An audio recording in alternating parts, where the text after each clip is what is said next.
Yeah. Hmm? There's someone who's questioning the We can.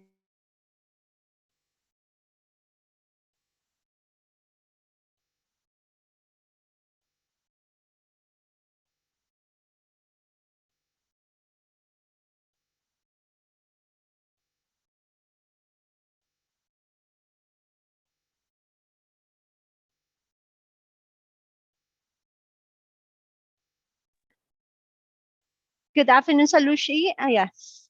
Good.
Can you please take your seats? They're allowed 4.5. Because one got very strong voice. Yeah. Don't do it, other. Don't do it. Just go like this. Yes, oh, that's true. Should we?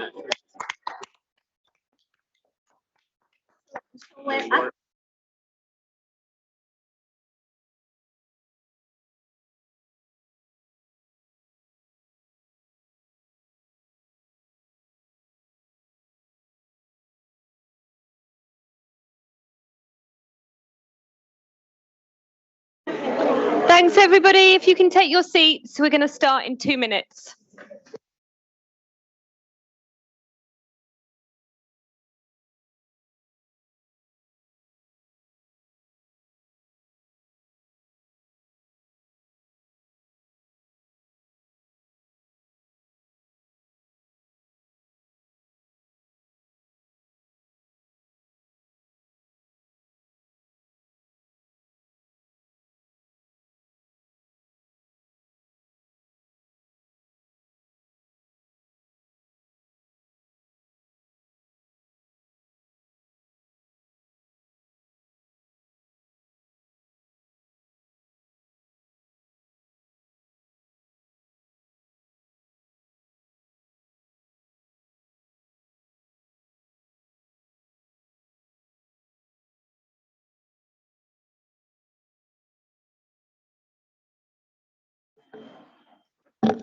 Thanks, everybody. I hope you all had a good lunch.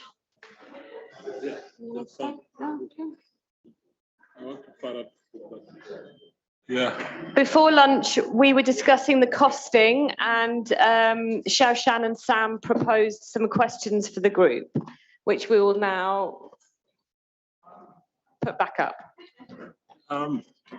Thank you very much. I hope you have had enough coffee and tea to stay energetic like this morning. You have seen that the trust team have already put a number of questions. Please don't add questions, but actions and suggestions so we can keep moving. Otherwise, if we continue adding questions, we will not make progress. Let's try to respond to the question first. If you have additional questions that contribute to clarifying what we need to do, from this set of questions, it will be very helpful. So let me give the floor back to Sam. Thank you. Thank you, Dr. Sosei. So as I said before this morning, we are very fortunate to have many members of the task team with us here today. If I may ask for you all just to put your hand up wherever you are in the room. So we have many voices and perspectives here today to be able to help answer questions. We recognize that many of you will have many questions, but to Sosei's point, what we are really trying to do today is to start the process, the important process of soliciting feedback from you and your constituencies as well. You see at the bottom right of the slide that there's going to be a period until the end of this month. I believe we have an email address that we will share with the group. So for anyone in the room or anyone in your organizations or constituencies that would like to submit anything more comprehensive or you want to take time to think, please do so. Otherwise, we have some prompts really in these questions up on the slides. Hopefully you've had a chance to take a look at those. And to Sosei's point, we welcome feedback on the presentation from this morning, and critically, any ideas that you have as well. We recognize we most certainly have not looked at everything that is already available, and so we really want to acknowledge that and encourage you all to contribute ideas to this important process. So with that, I should also just remind the room that my co-chair Ian is online as well here. He's kindly agreed to field some of the questions from the online team and would encourage him to share anything from his perspective along the way too. But with that, happy to open the floor for questions and hopefully more comments.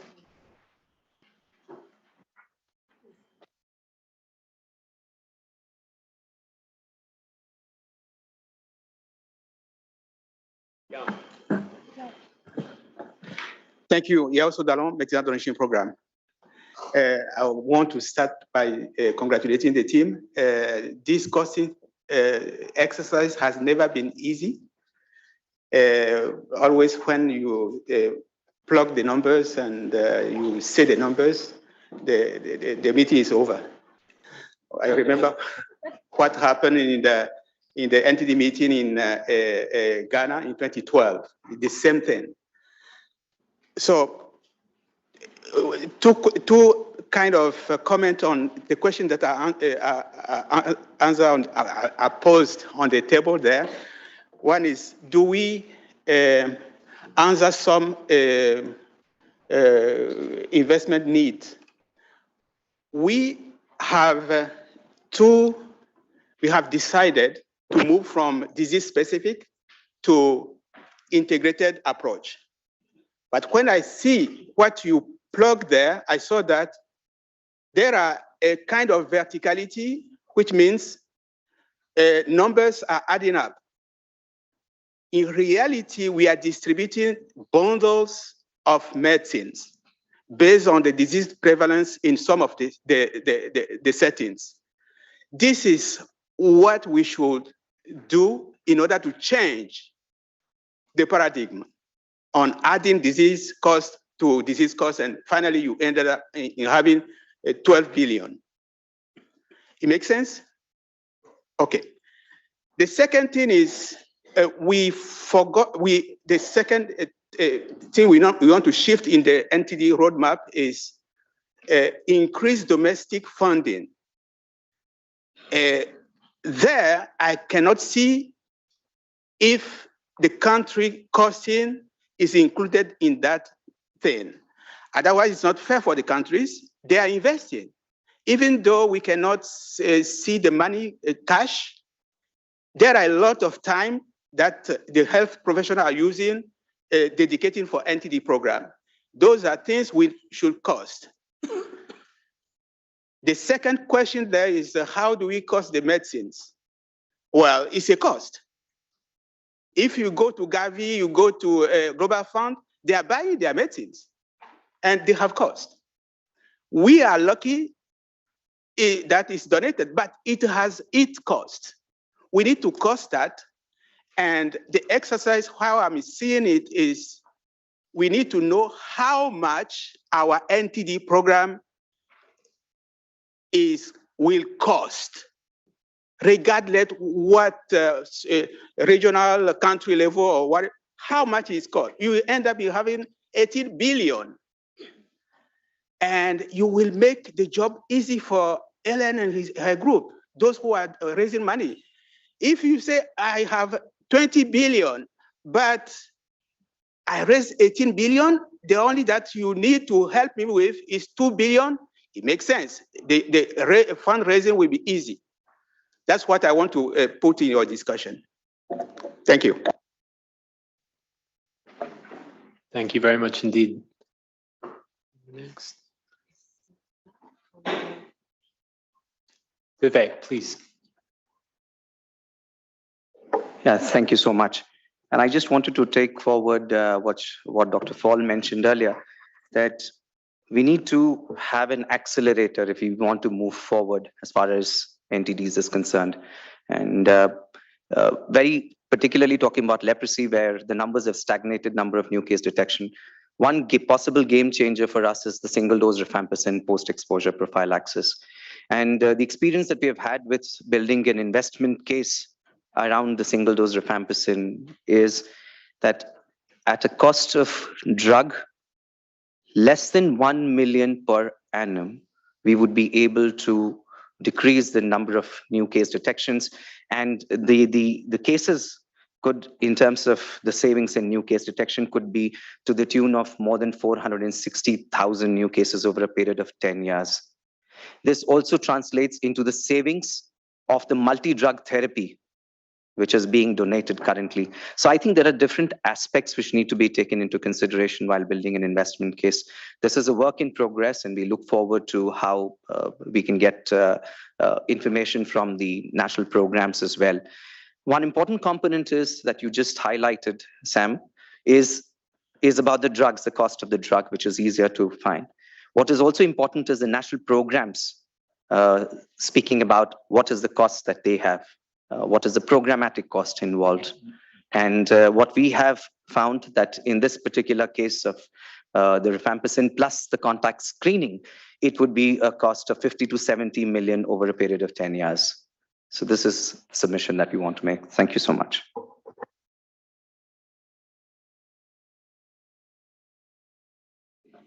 Thank you very much, and very helpful to have those specific figures as well. I think, sure.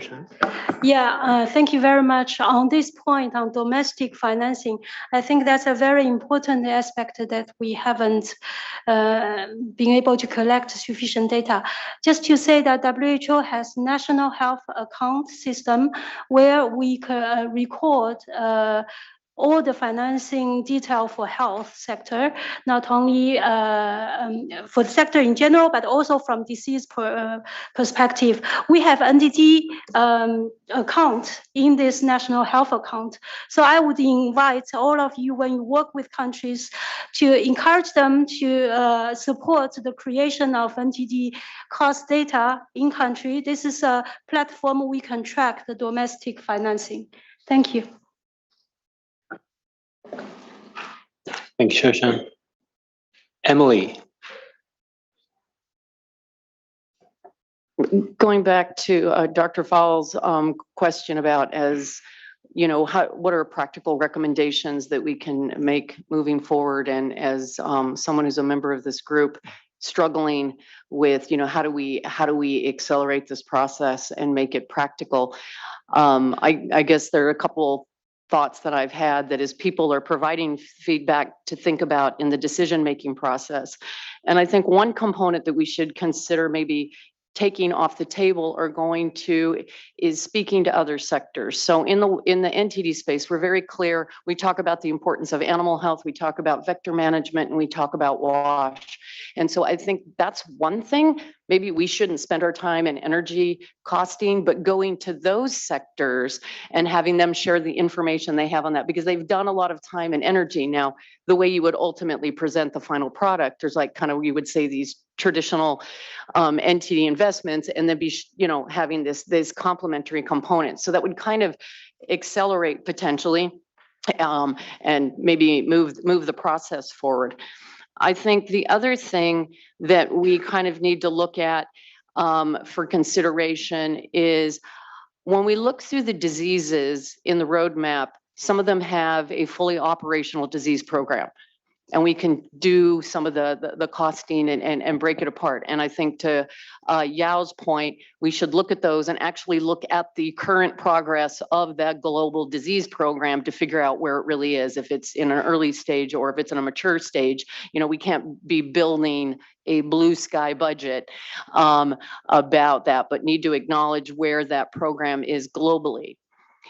For the diseases where we don't have a clearly defined disease program, I almost feel like we kind of need to break it out a little bit and be just clear, because then you can at least say, here, it's almost like a triaging pathway. We know for these diseases, we have an R&D investment that needs to happen for diagnostics. Maybe the rest of the disease program has an intervention, but we would be like, okay, there's this, when this is solved, then it can move forward to the costing. Or maybe you have the diagnostics and not a viable intervention. And I feel like in that space, you know, it's hard to predict what the R&D cost will be, but maybe with those diseases where we can't cost them right now, we can at least create some sort of framework so we can prioritize where an R&D investment needs to be made, so that we then, when that question is solved, then you can go to the bigger question of putting costing on it. And so maybe at this stage of the game, we need a little bit more of a decision-making tree or a rationalization process to note what we can cost right now and what we just frankly can't, because there's an R&D hurdle that needs to be overcome. So those are just some things to think about as people are providing their feedback. Thank you very much, Emily. I think in an exercise that clearly we could go as far as we like in lots of directions, being practical is extremely helpful. So thank you for that. Our colleague from Ethiopia, please. Thank you so much. I have some concern regarding the NECP preparation, particularly for costing. Maybe if the country status is quite different, some of the NTD disease or problems are not mapped very well, and that's the basic, and how the country is going to estimate their cost unless they have a basic information regarding for health program. The other thing regarding the integrated health service investment, or what the country or existing resource, because we are planning to go for the integrated health service, or some of the countries are already practicing such exercise. So how the costing tool separately understand and also understand the efficiency of this approach. Thanks so much. Thank you very much indeed. I think that speaks as well to the comment, Emily, you made about the stage of the programs, the sophistication of the data and the systems and things. And so that's most certainly something we're going to consider in this next stage. We have a colleague from Cameroon, please go ahead. Merci. Je vais parler en français pour ceux qui n'aiment pas les oreillettes pour la traduction. Peut-être si vous voulez m'écouter, vous devriez pouvoir en mettre. Tout à l'heure, on a parlé des dépenses de fonctionnement. Les dépenses de fonctionnement, et on voit bien que l'OMS accompagne quand même les pays dans la conception et le costing des plans directeurs. C'est peut-être souvent irréaliste parce qu'on imagine des coûts, mais ça reflète un peu quand même la réalité des pays en termes de besoins. Les plans directeurs ont des cadres programmatiques avec différentes rubriques qu'on essaie de coster souvent en sous-estimant, souvent en surestimant. Ce serait bien d'avoir ces retours-là pour tester les modèles que vous allez proposer, d'avoir ces retours sur les plans directeurs. C'est des plans pluriannuels qui sont costés et ça peut servir de base pour voir si vous ne surestimez pas ou si vous ne sous-estimez pas les coûts. Merci.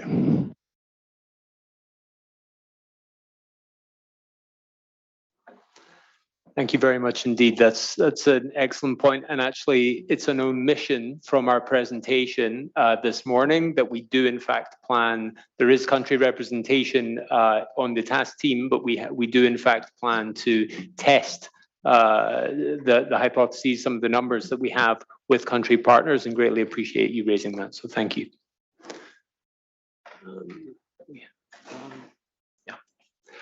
At this point, I'd like to ask Ian online, if you're still with us, if there's anything you would like to add, or if there's anything that has come up in the chat that you would like to highlight for us.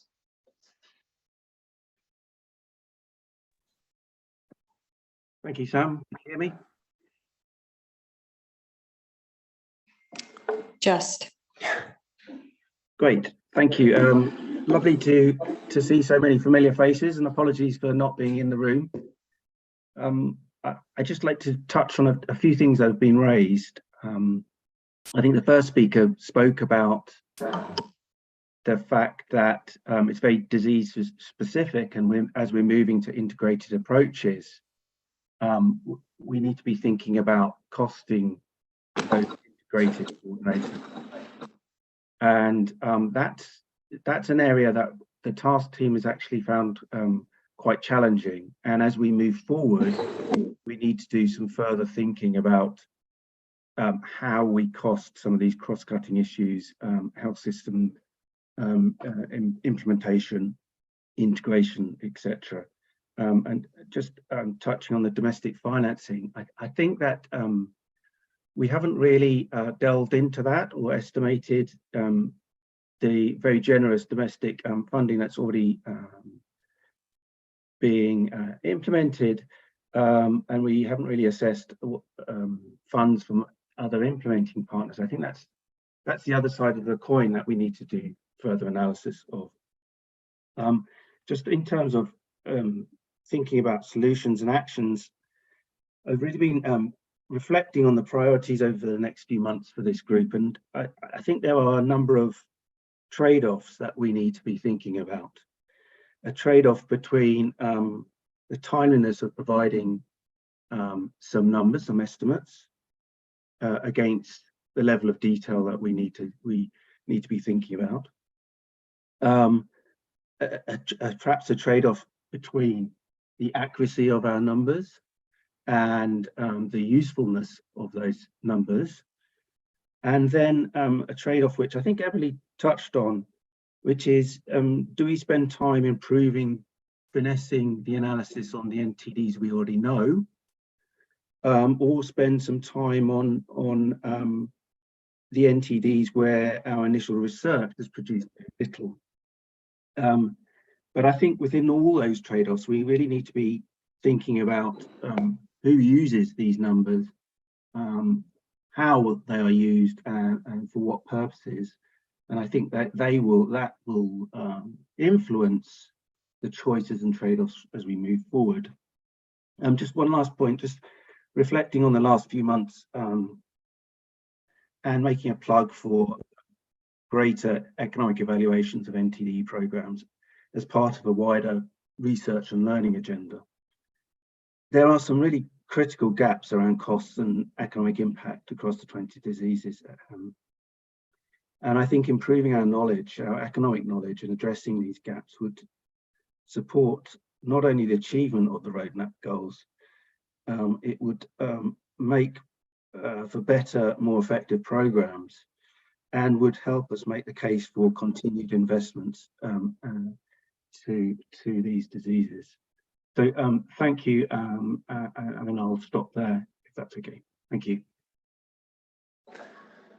Thank you very much, Ian. You've helped make much more clear, I think, to the group what some of the key priority decisions we have to make over the coming months are. I see we have a question from our colleague from Nepal. Please go ahead. Thank you. As we know that when we are going for costing of these roadmaps, we should take care of what the disease is, what it will be.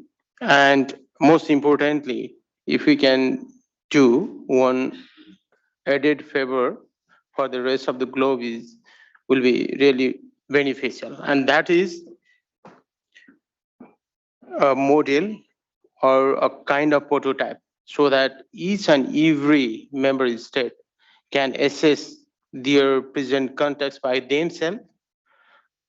That will increase their ownership, and that will also, make some room for, increasing their domestic fund, so that, if this STEAM team can provide a prototype, so that the country team can also work on their own and make a, special costing for that roadmap for that particular country, it will be very beneficial. That is my thought. Thank you. Thank you so much. And that, I think, echoes the comment from our colleague from Cameroon as well. I appreciate that. I think, Ida, we have a question over here, please. Hi, me again.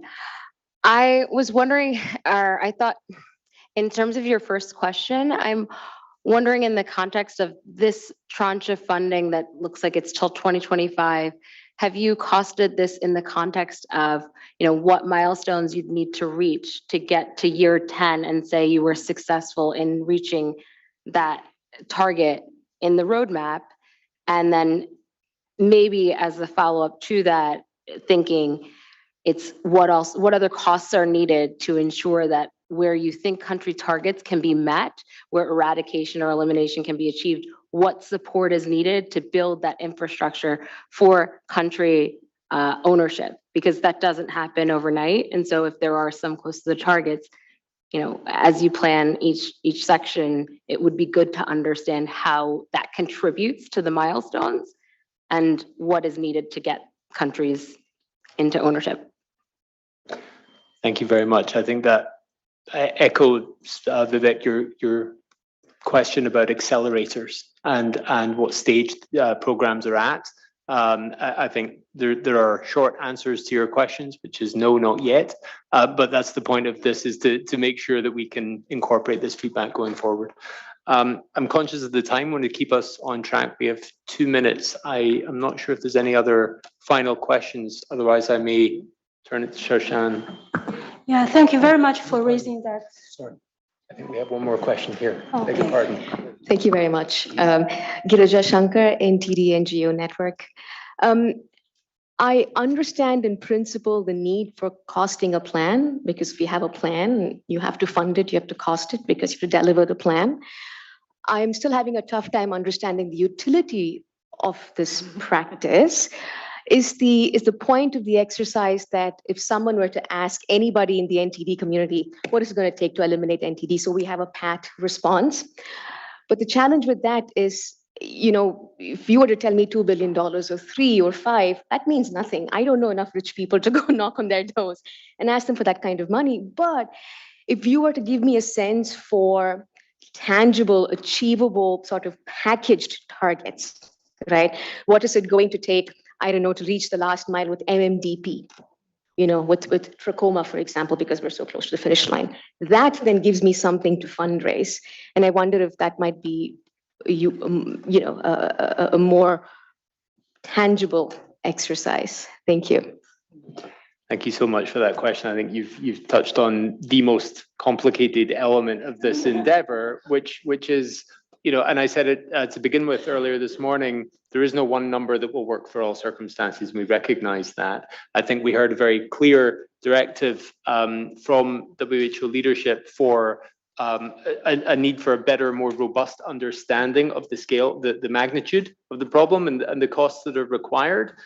And I think we need both. Right? We need to understand, you know, more detailed, more tangible, more practical numbers, and we need more sort of a truer North Star, as it were, with regards to global costing. So it's a very important question. Conscious of the time, I think, Shoshan, I'll hand it to you to finish.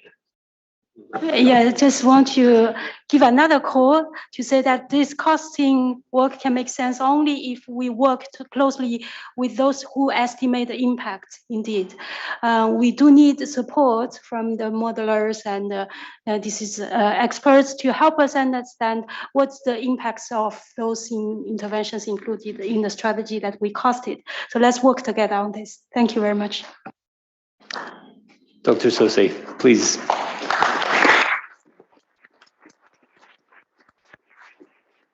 Thank you very much to Shushan and Sam for presenting for the task team, and for colleagues for contributions. I think we have important contributions from colleagues, starting with the need to cost what we are putting into the NTD program, including the medicine. It does not mean we are going to do resource mobilization for the medicine, but we can put it as already resource we have mobilized as an NTD community, and looking for the gap.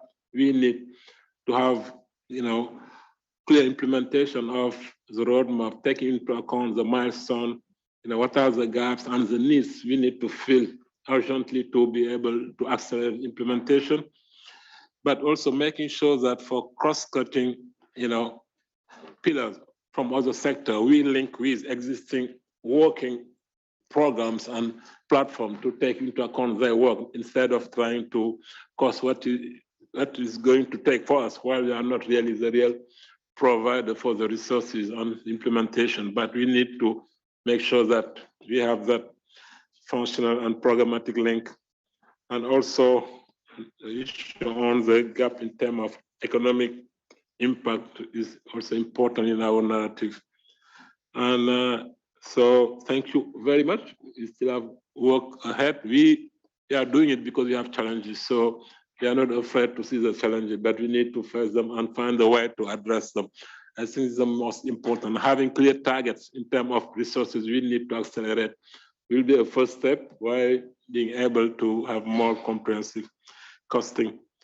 I think we have an announcement from reaching the last mile forum before moving to the next session. Please. Yes. Yes. Uda, please. Holly, Thank you. yes. Thank you so much, Dr. Sose, and thank you to your team for gathering us. It's really exciting to be part of this impressive and inspiring group.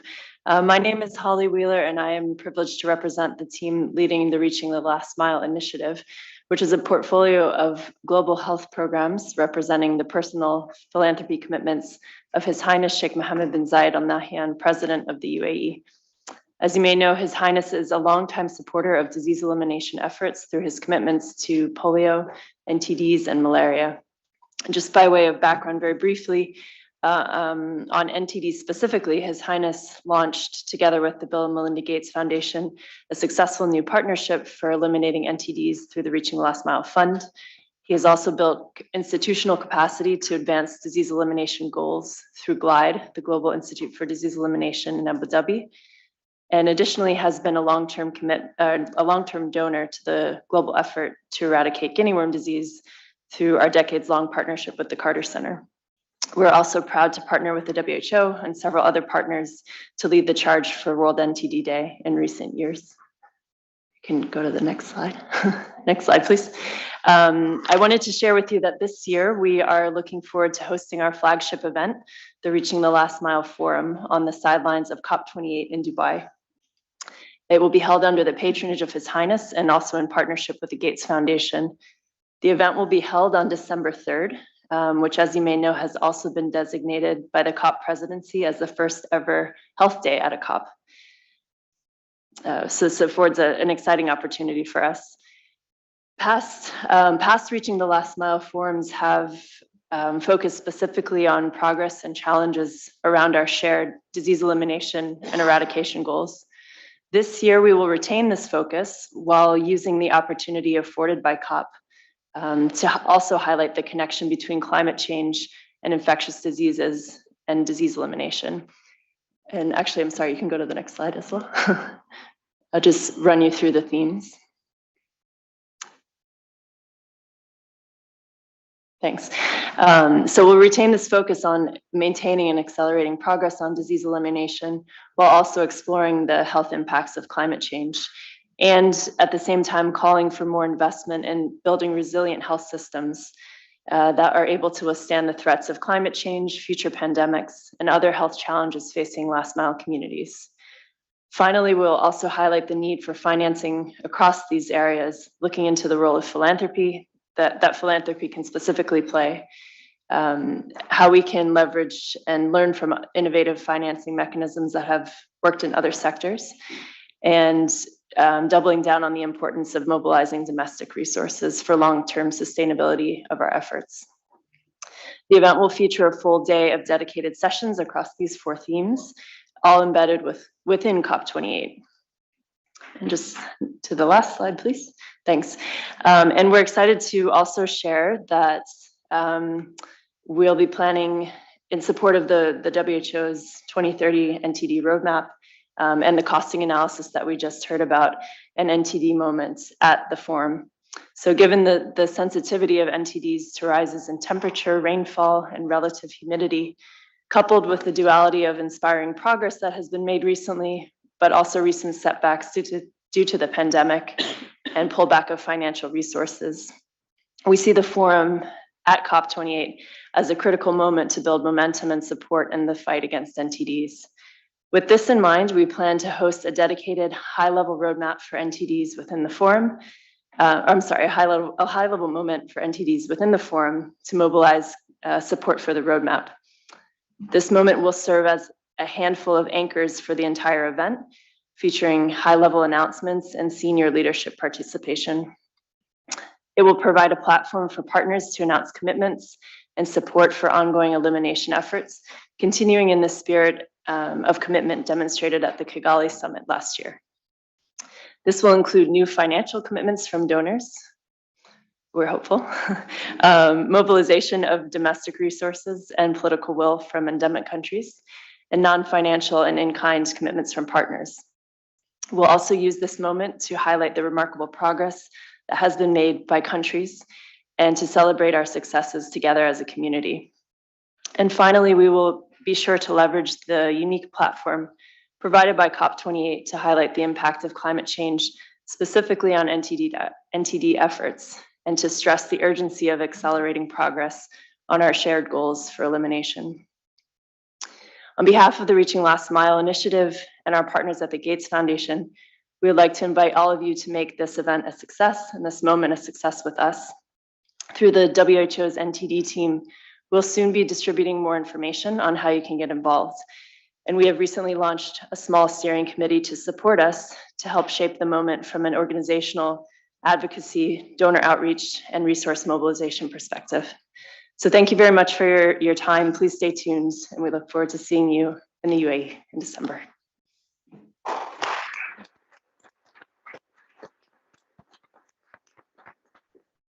Thank you very much, Holly, for sharing information. And this is particularly important for the NTD community and for global health. We'll make sure that we all contribute to the success of this NTD moment. Thank you. And I think we have now colleagues from UK who joined because they couldn't make it because of flash cancellation. So it's been very important to, I can't see everybody, but I have seen Toko at least, but you are still far. There's Lord Trees. Where is Lord Trees? Yeah. Oh, yeah, exactly. Welcome. We are very happy to have you with us. And thank you for making it. Welcome. Okay. And so now we will move to the next session on identifying barrier to progress. I'm really glad that we have Professor Lucy Bloomberg. And now when I just moved to NTD, I saw an email from her. I was thinking, oh, maybe it's a mistake. She didn't know that I moved to NTD because I've been working with her for the last 10 years. She was member of every single HR emergency committee to deal with very difficult decision, sometimes with very little information in a new outbreak or new pandemic. So I'm very glad to see that she is really committed also in NTDs. Thank you, Lucy. Thanks very much, Dr. Sotsi. I'm very happy to be with NTDs. So we're going to have a panel discussion now. We have 7 members of the panel. India is no longer participating, and it's to identify barriers to progress. So we have some partners, we have some regional and country representatives, and I'm going to invite them to answer each one question. They have 4.5 minutes. Farah will ring the bell. And then we'll have a little bit of time for some discussion, and then we'll have some action points from Daniel and Camilla, and then we'll have some solutions from you. So first up, very happy to invite Alda Maria de Cruz, Director, Department of Communicable Diseases, Ministry of Health in Brazil. And the question to you, Alda, is Brazil is among the top endemic countries in the Americas based on the burden of NTDs. So in your view, what are the critical barriers that Brazil is facing in addressing NTDs? Thanks.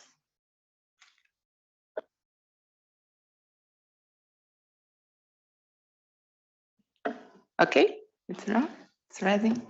Good afternoon to everyone attending this meeting. Just to maintain the 4.5 minutes, I will read the text. Thank you very much.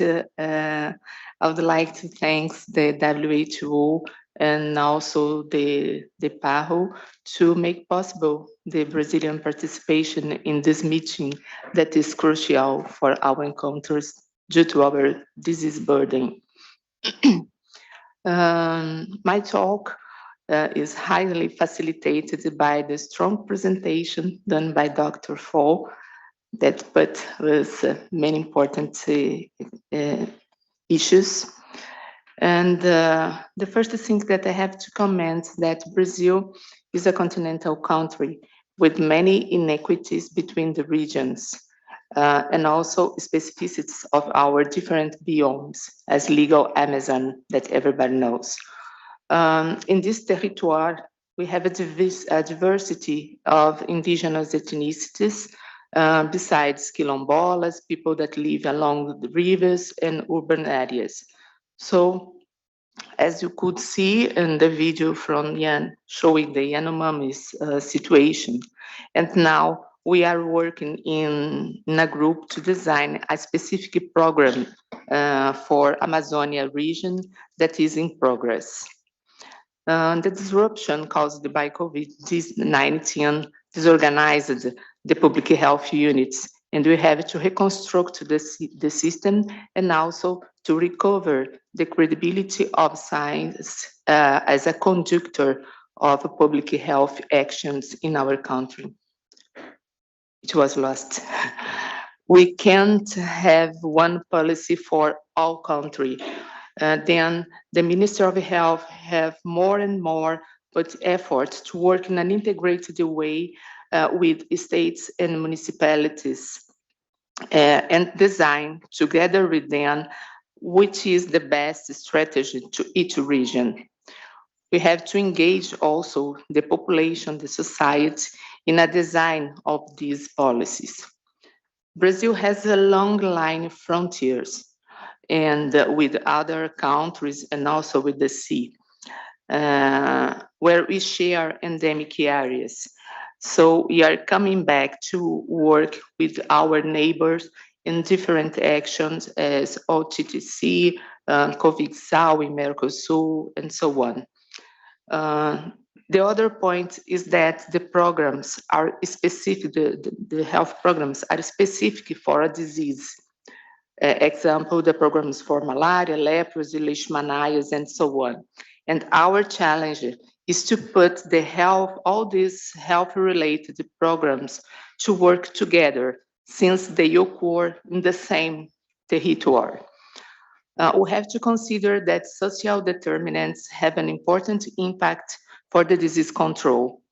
Recently, a program called the CIEDS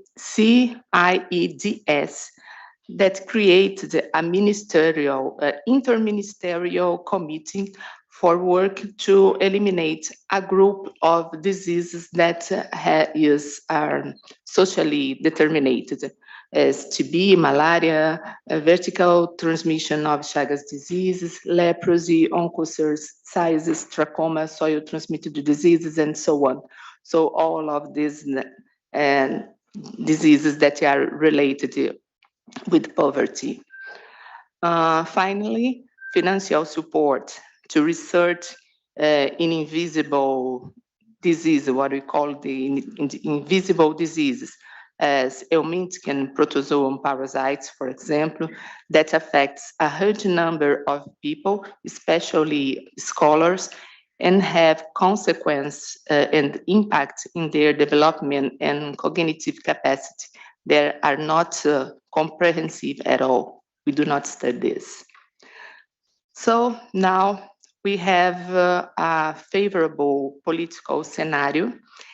And the good news is that Brazilian government is committed to control and eliminate the NTD disease, and is putting technical and financial effort to deal with the NTD, and of course, to maintain our relationship with the global NTD program. So thank you very much.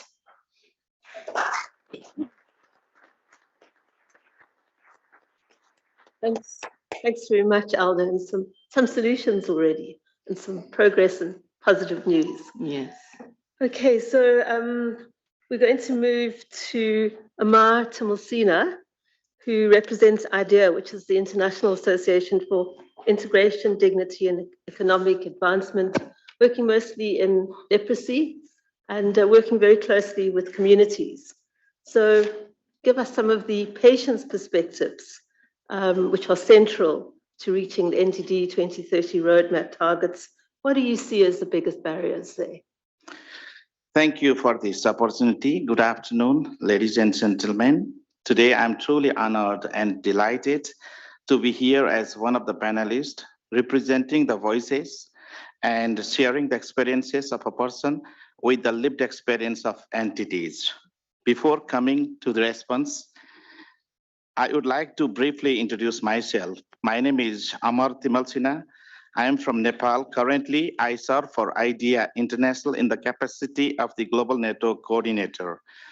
IDEA is an international network of persons with a lived experience of leprosy, or nowadays we also call Hansen's disease.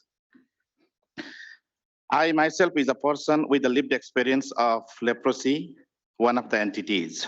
I was diagnosed with the leprosy at the age of 12.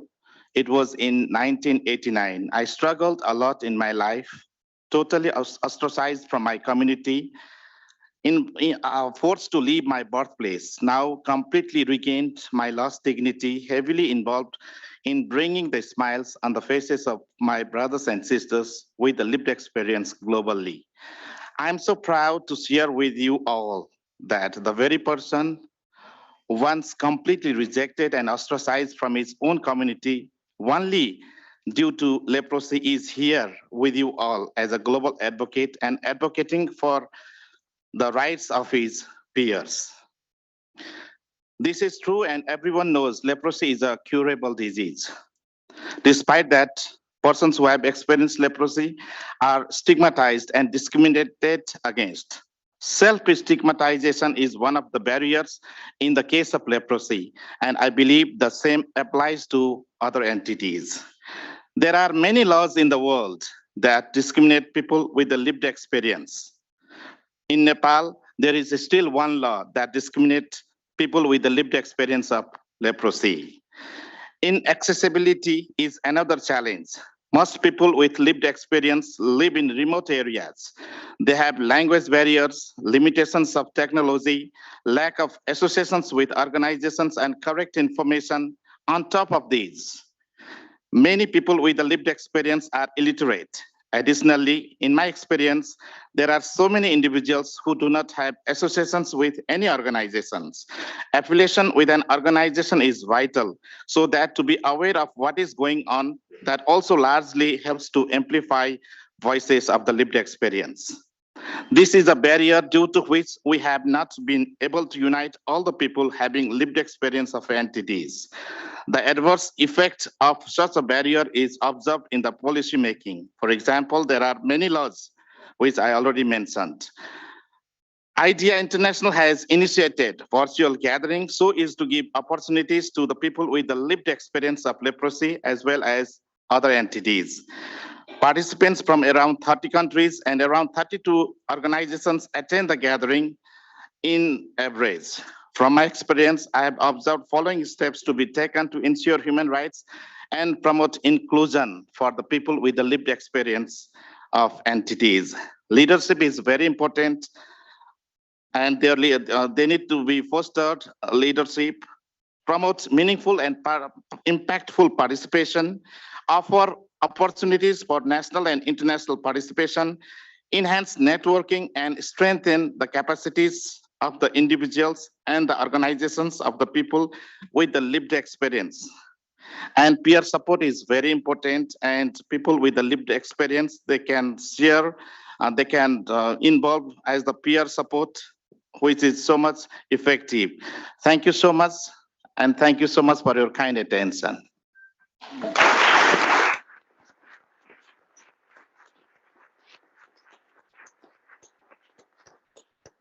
Thank you very much for that. I think we all need to remember our interventions need to be community-based, bottom-up, and I think leprosy programs have done that particularly well. Thank you for sharing a very personal experience. We're going to move online now to Dorothy Achu, who's the team leader for NTDs in Afro. Dorothy, you there? Hello. And the question to you is, as we know, the African continent contains approximately 40% of the global NTD burden. In your view, what are the critical barriers that countries are facing in addressing NTDs? Over to you, Dorothy. Thank you. Thank you so much, Chair, and good afternoon, everyone. Apologies for not being with you in person, but we have a colleague, Elizabeth is there, in case you want to continue discussions with her. So as you rightly said, Chair, Africa is home to over 40% of the NTDs, and several of these countries, about 38, 36 of them, have more than 2 entities to deal with. And several factors which have been named during the session contribute to this situation. We have achieved some progress in elimination of entities, and there are success stories also that have been presented in earlier sessions. In fact, 20 African countries have eliminated at least 1 entity, and 42 countries out of 47 are reported eradicated yearly worm disease. We have several others who have eradicated other diseases. And even some countries like Togo eliminated up to 4 entities. And the key ingredients have been success. The ingredients to this success have been strong political will and country ownership, strong surveillance systems, community engagement, and partner support. So I would like to address the key challenges very rapidly. Of course, it cannot be all said in 4 minutes, but I'll try. The major challenges, according to the 3 shifts, first of all, challenges linked to measuring public health impact of NTD interventions. We know measuring impact of intervention requires strong data systems and the right resources and technical capacity for establishing baselines and carrying out periodic assessments. So the first problem is that our data systems still need a lot of strengthening. They are mostly weak, the surveillance systems as well. There is not sufficient mapping of entities, and the endemic areas have not been completely identified. There are still gaps for some diseases such as yours, such as leishmaniasis, trypanosomiasis, Borrelia ulcer, and you can name them. So we really need to strengthen the surveillance system, but also carry out good mapping. The second group of challenges that concerns data is even the expertise in diagnosis. The tools exist, but some of them are still quite cumbersome. We do not have rapid tests for some of the illnesses. Some are clinically based, and diagnosis is still a problem. So since surveillance systems are based on accurate diagnosis, we need to strengthen this area of work as well. So rapidly, I'll go to the second group of challenges which have to deal with implementing integrated programs that work across sectors. There have been some efforts in the region to build integrated entity programs, but we have a few examples, like in Cote d'Ivoire, the skin disease, integrated skin disease control program have been piloted, and so many examples are existing across the region, but the scale is still limited for integration, and it's donor driven because it's not funded and supported by countries. So it's dependent on external funding sources and lacks proper programming by the countries themselves. So there is insufficient integration even with other disease programs. Of course, we learned that there are opportunities for community-based programs like malaria, HIV programs that are also in communities to be integrated during campaigns, health campaigns, vaccination programs, but this we are not really seeing happening in great numbers. So there is still need to strengthen this. And then multi-sectoral actions also need to be strengthened. We talked about putting in place national coordinating mechanisms, but these are still very much on paper, and they are successful for other diseases, but we also need to make them successful for entities. Community participation is also an important aspect that we have to strengthen, because certain communities have not been very much involved in addressing the issues. I will now end with the third group of challenges, which have to do with country ownership. Now, the country ownership is a very challenging place to work. First of all, AFRO has supported countries in developing integrated NTD master plans, which my colleague from Cameroon mentioned, and these are costed and they have milestones. But the real problem is that we are not seeing real funding for these master plans. And these budgets are still being supported by partners. The good thing is that some of them are now engaged and there are budget lines for entities, but we need to mobilize these budget lines to make these investments very concrete. Strong political will is also something we know is a key determinant to implementation, especially when it comes to bringing people together and working across various stakeholders with different stakes and different needs. So the national coordination mechanisms are really like what we need to prioritize in countries so that everybody will work to support one master plan, which is what countries have developed. We can continue listing those challenges, but I think those are the key issues. We still have issues of funding, funding that has to come from domestic funding. So a need to integrate to national health funding mechanisms, but also international health funding mechanisms will be key to leverage existing funds to cover NTDs as well. I think most of these things have been spoken, but we can continue the discussions given that we do not have enough time. So WHO AFRO remains fully committed to support countries in developing their NTD plans and also to advocate for more funding. Thank you very much.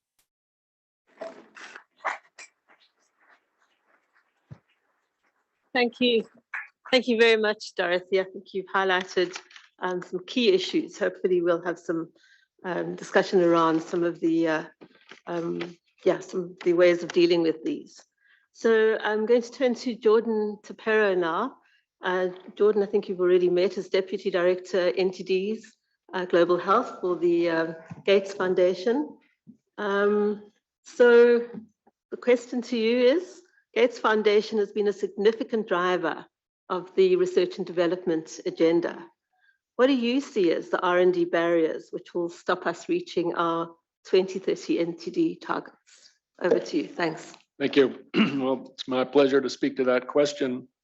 I think there are several topics that I'll run through. First, beginning with diagnostics. In the diagnostics that we currently have for the NTDs in the roadmap, it was called out in the roadmap that this is a big challenging area for research and development. A lot of progress has been made over the last 2 to 3 years, and now that we have 18 target product profiles that are endorsed by WHO, and we're in the process as an NTD community of trying to identify the biomarkers that can lead to those new tools. And so that part is very exciting, but it's a long way to get to the finish line of bringing a new diagnostic forward. So first, I would say that we really need within the Diagnostic Technical Advisory Group of WHO to standardize the process for new biomarkers that would be validated by independent laboratories, and thereafter, if found to be feasible, to take those biomarkers and put them on new platforms, and that it's clear what would be needed for field validation of those tests. Once that information is collected, it should all be tied together with a regulatory pathway that is going to be speedy so that decisions can be taken by the expert review panel for diagnostics, which is hopefully going to be the process that speeds up the delivery of these new tools to the community. And thereafter, the disease-specific programs will need to develop normative guidance around the use of these new diagnostics that meet the performance characteristics of those target product profiles so that they become part of program and the countries know how to use them. The second thing I would say is around implementation. For the preventive chemotherapy diseases that are addressed through implementation by mass drug administration, there's been a problem identified of the never treated, that the same people year after year through mass drug administration are those that are the never treated, or that year after year have never seen even one round of treatment. And our modeling research tells us that that is going to be a problem if that number remains significant. So some of the social research that needs to help us understand how to reach the never treated. And it's not just for the preventive chemotherapy diseases that the never treated is a challenge. For the IDDM diseases, the test and treat diseases, we also need to make sure that we identify ways to identify the never screened, and that those never screened are screened, and that they are treated. And the diagnostics that I spoke to before will be very important as part of the screening process. as well as identifying those who would benefit from treatment. A third area that I would talk about would be assessment surveys. We have surveys that are currently utilized for identifying communities that either need to start interventions or that are used to make stopping decisions with interventions such as mass drug administration, and then moving into the post-elimination phase. How do we do those assessment surveys, and how do we shrink the map? There's been a lot of discussion over the last 3 years in the NTD community about geospatial mapping, and that could really help us shrink the map. But this but we need an integrated approach to the geospatial mapping so that it's not done one NTD at a time. And I think that could really help us in the process of making it easier to do these assessments and help countries submit their dossiers for either elimination as a public health problem, elimination of transmission, or even eradication. And the fourth area I would speak to is post-elimination surveillance. We heard this morning from SOSE about the 4 targets, one of which was that by 2030, the roadmap calls for 100 countries that have at least one NTD that has been eliminated. And that means we're going to have a lot of countries that have hopefully more than one NTD that are going to be in that post-elimination phase. And how do we make sure that the countries begin to plan now what it is they need to do once they've submitted their dossier and are recognized by WHO as having reached that incredible milestone, but we secure the gains to make sure that it doesn't recur, or if it does, it's identified quickly and interventions implemented that are affordable, because the number of people that needs to be reached by those interventions are quite small. And so I think we've seen from the lymphatic filariasis community at WHO development of interim guidance that have been engaged with the community about how we develop platforms for beginning post-validation, post-verification, post-certification surveillance. But I think that really needs to be accelerated if we're going to achieve the roadmap by 2030. And some of those things include ensuring that there's clear strategy around the use of xenomonitoring for the vector-borne diseases, and that can be done through integration, as well as serodiagnostics. And serodiagnostics, many of which are called out among the 18 TPPs, target product profiles that have been developed. So wrapping that all together is going to be a big piece to ensure that we can truly celebrate success well after the 2030 roadmap. And finally, I think it's uncharted territory around the use of artificial intelligence. You know, it's a buzzword right now in the world. We hear a lot about it. There's a lot about the excitement for how artificial intelligence will help us identify new molecules more quickly and speed up delivery of new therapeutics. That could also include therapeutics for NTDs. And it's pretty clear that we need new treatments for visceral leishmaniasis in East Africa.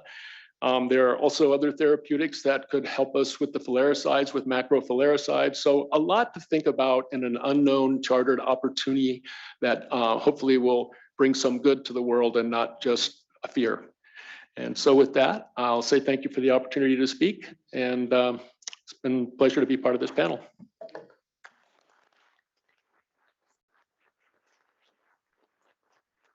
Thanks very much, Jordan. Really absolutely key points. And I think we'll note those and hopefully respond. So the next member of the panel is Ellen Aguirre, the CEO of the End Fund. End Fund, I think I've lost Ellen. There you are. You're looking at me but not waving. Thanks. So the End Fund mobilizes millions of dollars in funding every year. What are the barriers you come across in mobilizing funding? And how do you see this moving forward? Thank you. I don't know about all of you, but I'm still getting used to being in person with large groups post-COVID. So this is so novel and exciting to be with you all. I also have a question. How many people in this room, by a show of hands, are fundraisers for NTDs? All right. How many people consider themselves having a role in fundraising for NTDs, even if it's maybe not your day job? All right. I would say one of the barriers is that everybody didn't raise their hand. I really think that there is a role for a mindset of everybody's a fundraiser in NTDs. We all are storytellers, advocates, even if we're not every day going to meet with major donors. There is such a role for, some of you might know this term, being an intrapreneur inside of your own organization, whether it's inside of a government, inside of a bilateral, inside of your own organization that has budget line items for NTDs. There's a way to influence and advocate and work to see how much additional NTD funding can happen. I know that in many cases I've seen bilaterals donors are the biggest influencers on other bilaterals. For us at the End Fund, it's some of our donors that influence the most, the other donors that come in. So I really think that there's a worry to me about seeing a big $2 billion number and saying, I hope somebody does something about that, rather than what is my role in doing something about that. I'm seeing Lord Trees across from me. I hope you're a fundraiser for NTDs, Lord Trees. We need the UK back in. I think that there's a real opportunity for us to collaborate more on fundraising asks. We have an example, I'm looking, Daniel, at you, of just how can WHO with the End Fund, with a DNDi pitch for funding. I was just in Ethiopia and I had 5 of our End Fund donors all come to meet and do government meetings with the Ministry of Health, presidents of different regions. We met with the Deputy Prime Minister and were able to get briefing up to the Prime Minister. So it was, I don't think that would have happened if it was honestly just the End Fund. The fact that we did it together. I'm thinking about the times that we've done joint missions with other funders to countries. And I just think, how can we all think of what our role is in collective advocacy for resource mobilization? So I just saw that work incredibly well in Ethiopia in the last couple of weeks. I think also a lot of us are learning how to work more with private philanthropy. We're used to having a lot of the funds come from, at least external funds coming from bilaterals or multilaterals, and that funding in many parts of the world is decreasing. But the amount of private wealth that there is massively increasing, and there's a lot of funding that can be tapped there. So sometimes I remember the first time I brought one of the End Fund donors to an NTD meeting like this, and he left saying, I don't speak NTD. I don't think this is my meeting. And it was hard to pronounce, hard to understand. You guys use a lot of acronyms. So I always think, how do we have more easier on-ramps for people to join our community and really feel welcomed? And I think a lot of that is in storytelling and sharing successes and sharing momentum. I also think that there's a real chance that in many different disease areas, there is a requirement for government co-financing. And I don't think NTDs has always been set up that way. And sometimes it just takes more time before signing a grant agreement. What really are the milestones for increasing local investment? I think sometimes we say that, but we don't actually have a sustainability plan that's robust enough and in place, and with real dollars on the line if there's not additional co-financing. So I'm excited to see that that's getting more sophisticated. And I also totally agree with my colleague here on we need to break down the $2 billion into bite-sized pieces, because that's really going to be what helps sell and bring others in, is to see that. I just think we have so much momentum. The NTD elimination story, when I do tell it to people who haven't heard it before, they're like, well, this is one of the best good news stories in the world right now that no one has ever heard of, other than us maybe in this room. But it is in a time where there's so much frustration and so much anxiety about what's going on in the state of the world. NTD elimination is this bright light. And I think that how do we build on that momentum? I think sometimes I find when countries announce that they've eliminated NTDs, a few tweets go out, maybe a press release, but we need a lot more celebration and a lot more diffusion of that with all of our own leadership in organizations across the world. So I'm looking forward to thinking about it. We're at 49 now, getting to 100. That's 7, maybe 8 diseases per year. Like also the clarity of who is leading on what. Obviously it's the countries, but who's a lead partner? Is there enough funding? Like the real clarity of what is our individual piece of supporting? Because sometimes I worry at these meetings, it's like a lot. It's a huge global conversation. And does everybody walk out with enough sense of responsibility, like very specific things on our own individual to-do list? So perhaps if we don't have enough clarity on our to-do list, so say we'll come to you and ask you, what exactly do you need us to do? Because I know for me, my request is for everybody to think of themselves as a fundraiser.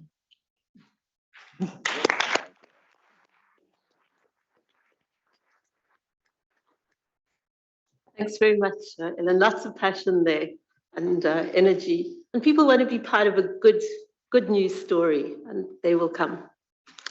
So we'll move now to Lynn Leonard, who's the Johnson & Johnson Global Public Health Global Program Leader for soil-transmitted helminths. She's also chair of the NTD Supply Chain Forum. So the question to you is, you and the whole Supply Chain Forum work with partners to deliver donated drugs to some of the most remote communities, and we've heard about some of the hard-to-reach ones. What do you see as the most immediate and long-term barriers to this? Big question. Thank you. First and foremost, thank you for the opportunity to represent pharma on this panel today. I think many of you are well aware that the pharma industry has been proud and long-term committed to the fight against NTDs. The original donation started over 35 years ago when Merck committed to donate ivermectin for onchocerciasis. And since then, we've now grown to 12 pharma companies, not only donating drugs, but diagnostics and investing in R&D, WASH, behavioral change, and health system strengthening. So there's been a real commitment there over time. But the sad truth is that times are changing. The CEOs and many of the executive leaders that originally made these commitments have since moved on. Pharma is under increasing pressure, business models are changing, and programs that don't generate revenue and are increasing in cost are really under significant scrutiny. So Ellen, I can proudly say I am a fundraiser. I'm a fundraiser within my organization, and I think that my pharma counterparts would probably say the same. We go to our management several times a year, and we really have to beat the drum to keep their interest in supporting these programs. The truth is that donor fatigue is real, and we're under increasing pressure to show impact and value. So the biggest challenges for us as we move forward are really related to the supply chain and how do we reduce the inefficiencies and the bottlenecks that impair our ability to get drugs where they're needed most, when they're needed. Our biggest ask is that we need timely and accurate multi-year demand forecasts. The pharmaceutical manufacturing and production planning process is quite lengthy. It's not as simple as you request a drug and you know it's there. We're putting in production plans that are multiple years in advance. We're working with external suppliers to order drug components 12, 18, sometimes 24 months in advance. So if we don't have accurate data, we're not able to have the drug on hand when it's needed. Forecasts result in stockouts, overstocks, eroding shelf life. All of this contributes to increased costs for the pharmaceutical sector. And it's very costly to pivot. If we have a stockout and we need to move up production plan, maybe we can do it. We can't always do it, but it's going to come at a cost. And the worst thing that our management wants to hear, other than increasing cost, is that product has been destroyed because it's expired. We have to mitigate against that. We also need these forecasts to integrate the M&E data that's being produced so that the drug demand represents actual demand based on prevalence. We can't get into the habit of, you know, we've been dosing twice a year and we're just going to continue to dose twice a year. Particularly if pharmaceutical companies are paying to generate data and the data is not used and being incorporated into demand plans, that doesn't bode well for my fundraising. There is a reliance, and we're very appreciative to all of those donors that supply the funding for the distribution and the MDAs in countries. But what we can have and what we've seen is that often drug is requested, packaged, and shipped into country, and then there's no money available to distribute it. That often can present a situation where drug is expiring in a warehouse. So most importantly, as we look to improve on these supply chain challenges, and there's already discussions that are ongoing, we really want a system that not only looks to improve on these bottlenecks, but incorporates governance and ensures accountability and responsibility. Requesting these drugs is, I think, a bit of a privilege, and we're happy to do it, but we want to ensure that it's being used efficiently, effectively, and for those who need it the most. Thank you.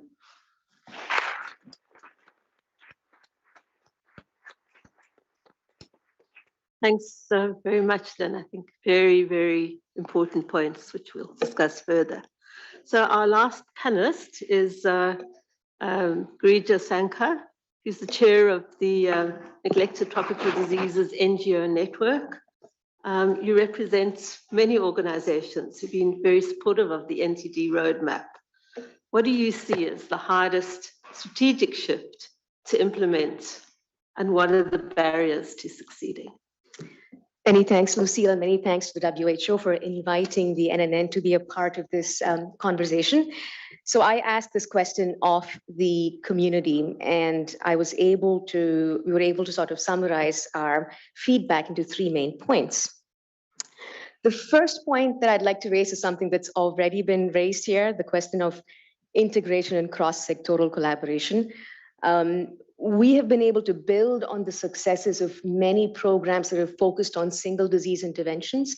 We'd like to take that to a multi-disease approach. What does that actually look like? What does that mean? And more importantly, when you talk about cross-sectoral collaboration, if financing is not necessarily cross-sectoral, how can we ensure that our work is cross-sectoral? So there is a financing question in the challenge, or in the question about integration. Some of our disease-specific working groups, such as the Onchocerciasis working group, are also calling for more intentional cross-border collaboration towards disease elimination. So that's something that we see as also being a hard strategic shift to make.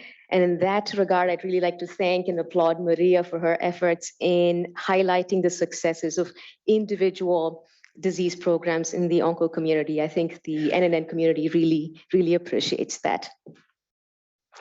So to summarize point 1, it's moving from single to multi-disease, integration, intersectoral and cross-border collaboration. The second point I'd like to make is that when it comes to the topic of country ownership, we see the need for considering country ownership through a much wider lens that includes not just national governments or national programs or allied government organizations, but also includes, but also looks at ownership by national, subnational, local, non-state actors, civil society organizations, community-based organizations.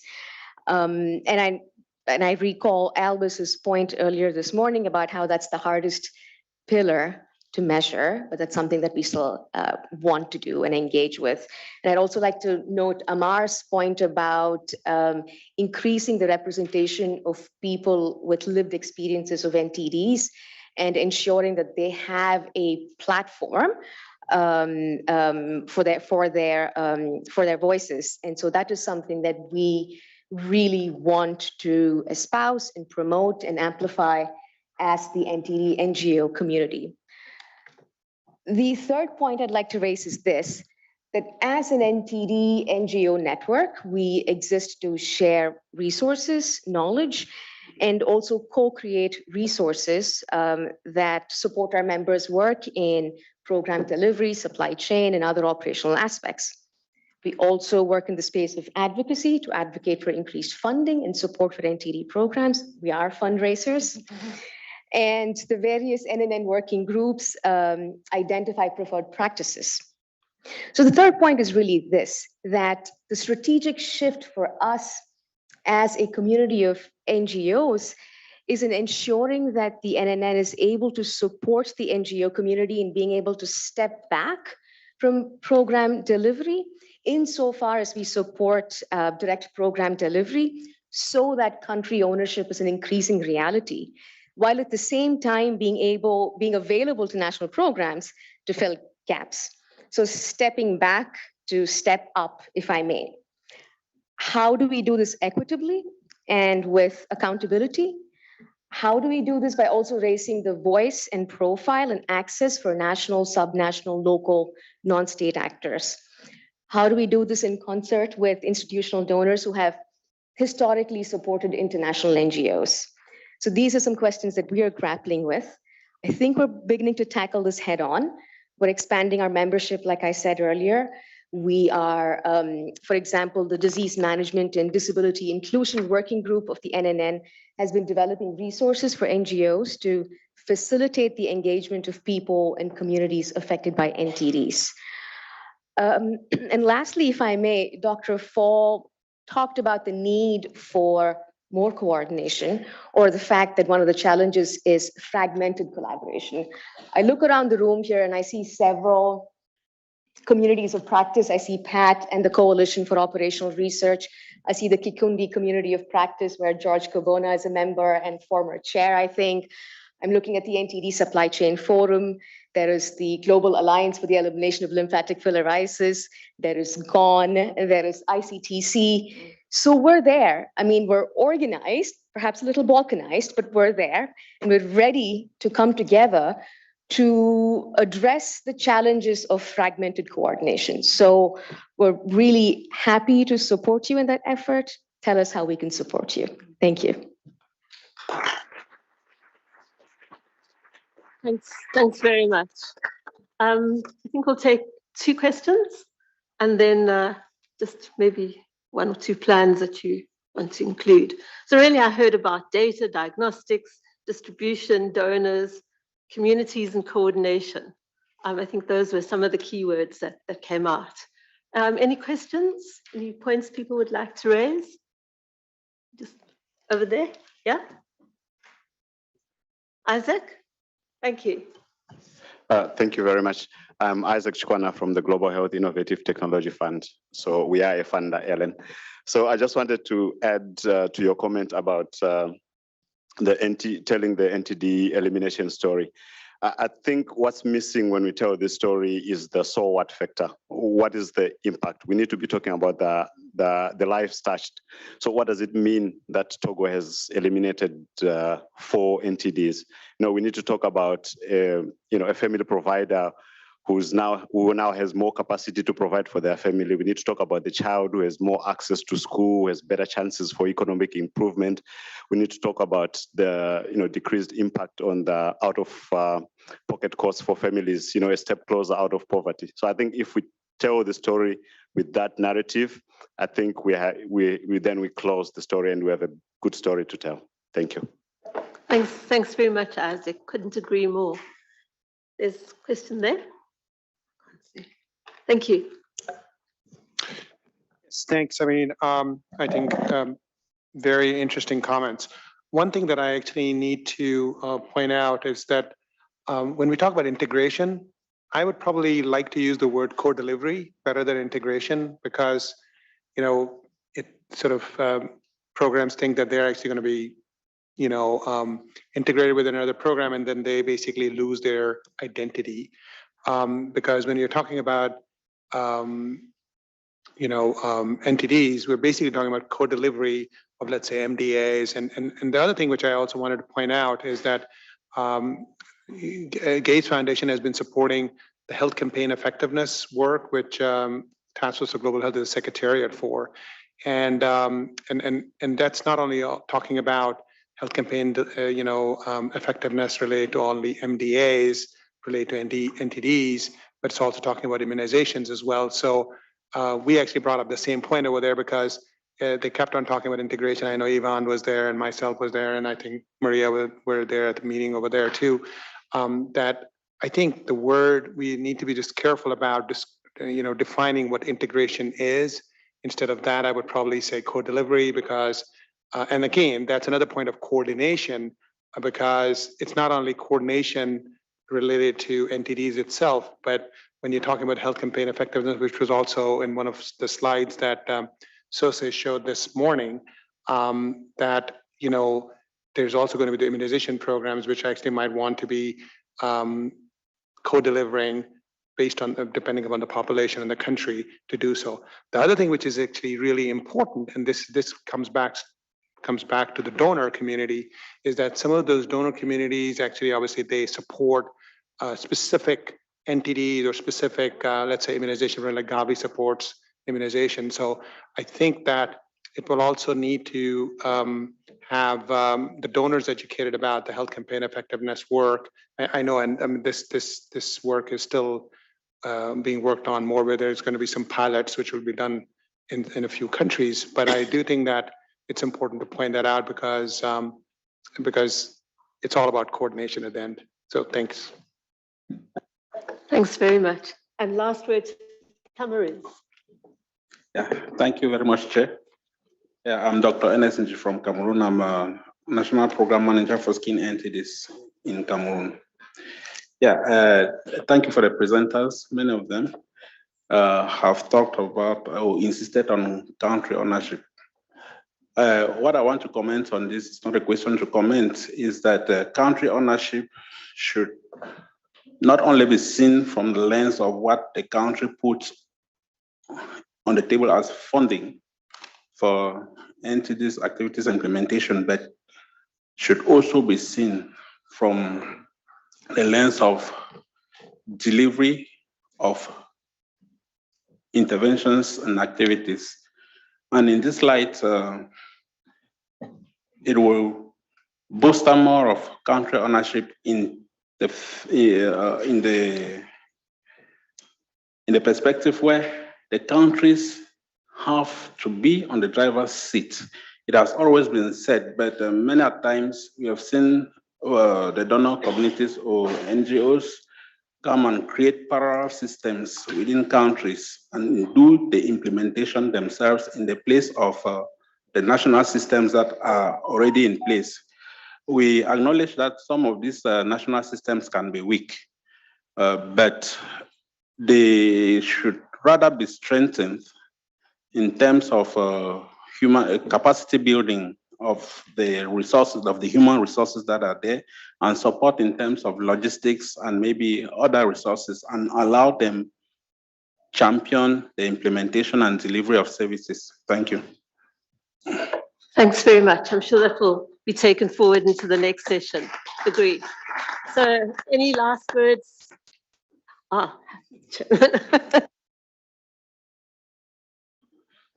No, thank you. And just to comment, it's not to summarize the session. It's been very rich with so many points highlighted. And Ellen, on the role expected from partner and everybody, this is a very important question. I know many people are saying, we support you, we'll help you, but it's not helping me. I don't need NTD's intervention. We need to help, to work together to help the people who needs the intervention. I don't want, people to see the Global NTD Program as WHO baby, and we want to help WHO. No, we need to come together with the joint accountability. That's why, for me, having the coordination platform with clear pillars, with co-chair, co-lead, and people contributing to that. And that's why we will have everybody being this mobilizer instead of waiting for, and fund for UTC to get the money for them. We need to do it together in a more programmatic way with clear plan and objectives. I think it will help. The same for every pillar. So nobody will see it just as a WHO program. And other point on integration culture is so important, because integration does not mean dilution, losing your specific expertise, in disease control and elimination.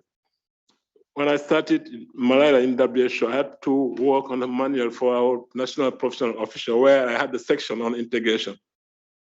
Why do we integrate? What can we integrate? And how do we do it? And what do we expect to achieve? Starting from the risk, assessment. Because if you go to communities, you can put all the disease maps together. You can see easily that they are facing multiple risks. And this is the reason to start thinking about how to address those multiple risks together. And you go to a district, a sub-district, you have sometimes one officer dealing with all programs. There's no other way you can just do everything in a fragmented manner. But at the same time, there are specific intervention you need to keep. I was talking about the disease elimination and eradication. When you reach certain level, you need to make sure that you will be both vertical, but also working in coordination with other programs like health emergency, because every new case is an outbreak. So you still keep your specificity because you know the disease, you know how to stop it, but you use existing mechanisms to facilitate your work. For some other situations, it's a matter of help, service delivery on using a system approach to be more, sustainable in the work. For other areas like data system, you have existing system or supply system. How do you leverage this capacity to be more, efficient? I think we need to look at it this way.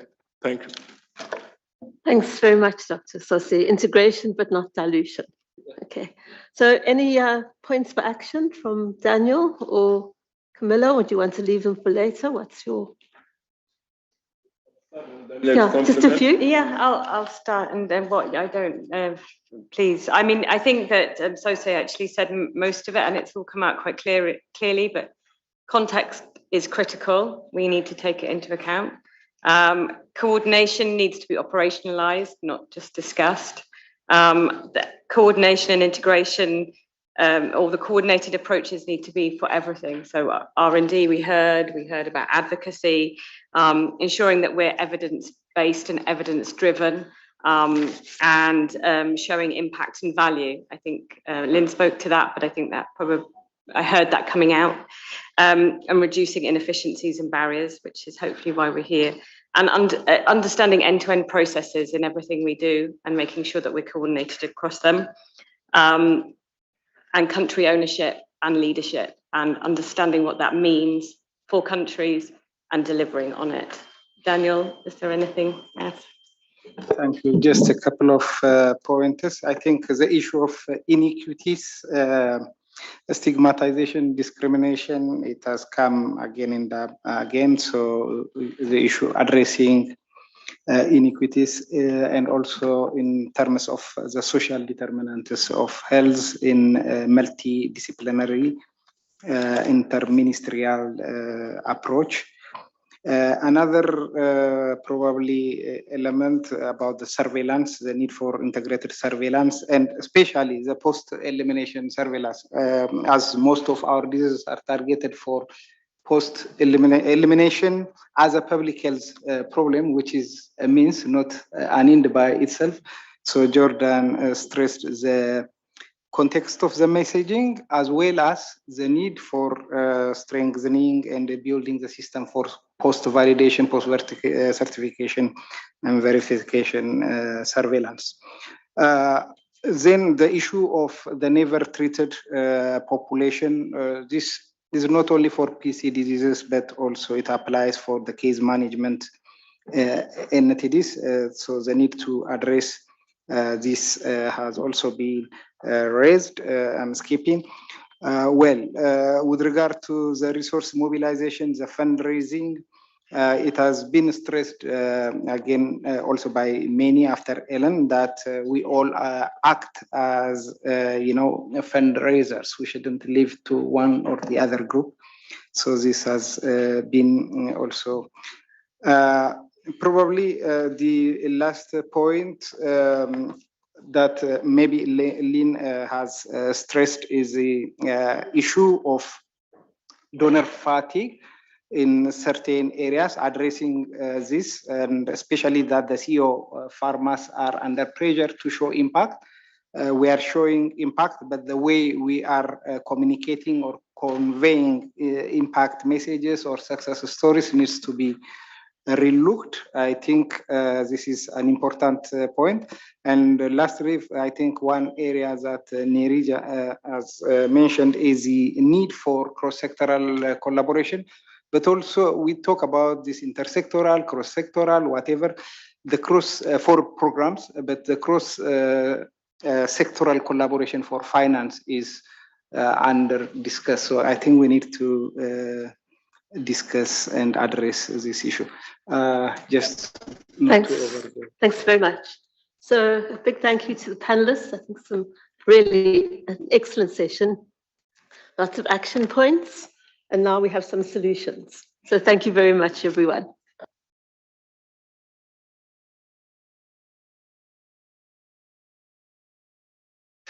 No pressure. So solutions, inshallah. Thank you so much, dear Lucille, for really very nice facilitation and very productive session. So we're gonna go through the 3 pillars for a number of solutions. And we've had a very democratic process by which colleagues from the NTD department have been facilitating discussions pillar by pillar, which will lead to a format of feedback that will really differ according to the sessions. Before this, I would like, as a very brief introduction, to thank Helen with the comment that she made on celebration, because I'm actually, by background, a communicable disease doctor, and I think what brought me to this field is the feeling that somebody come with an infection, you give the right medication, that person is cured. And what is true at the individual level can become true at the community level. So a number of people made my day today.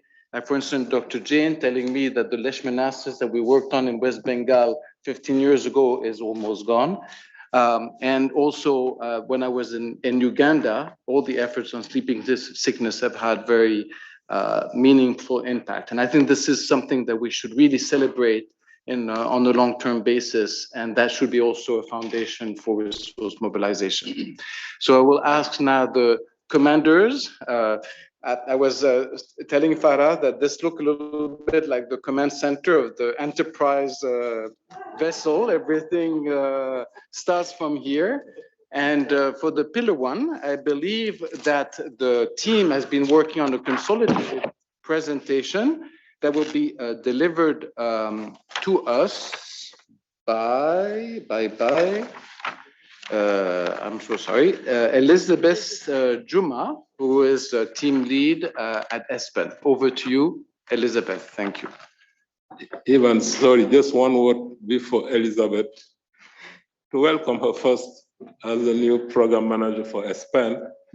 But in the previous session, somebody asked a question about the program performance review. So more than 14 years ago, Elizabeth was just appointed as malaria program manager in Kenya, not for WHO, Minister of Health. And we put pressure on her to have the first malaria program performance review as a briefing for malaria. It was very successful in Kenya, and we started using it as a best practice for malaria program as evidence-based approach for strategic planning. So I'm very happy to have her with us in NTD. Thank you.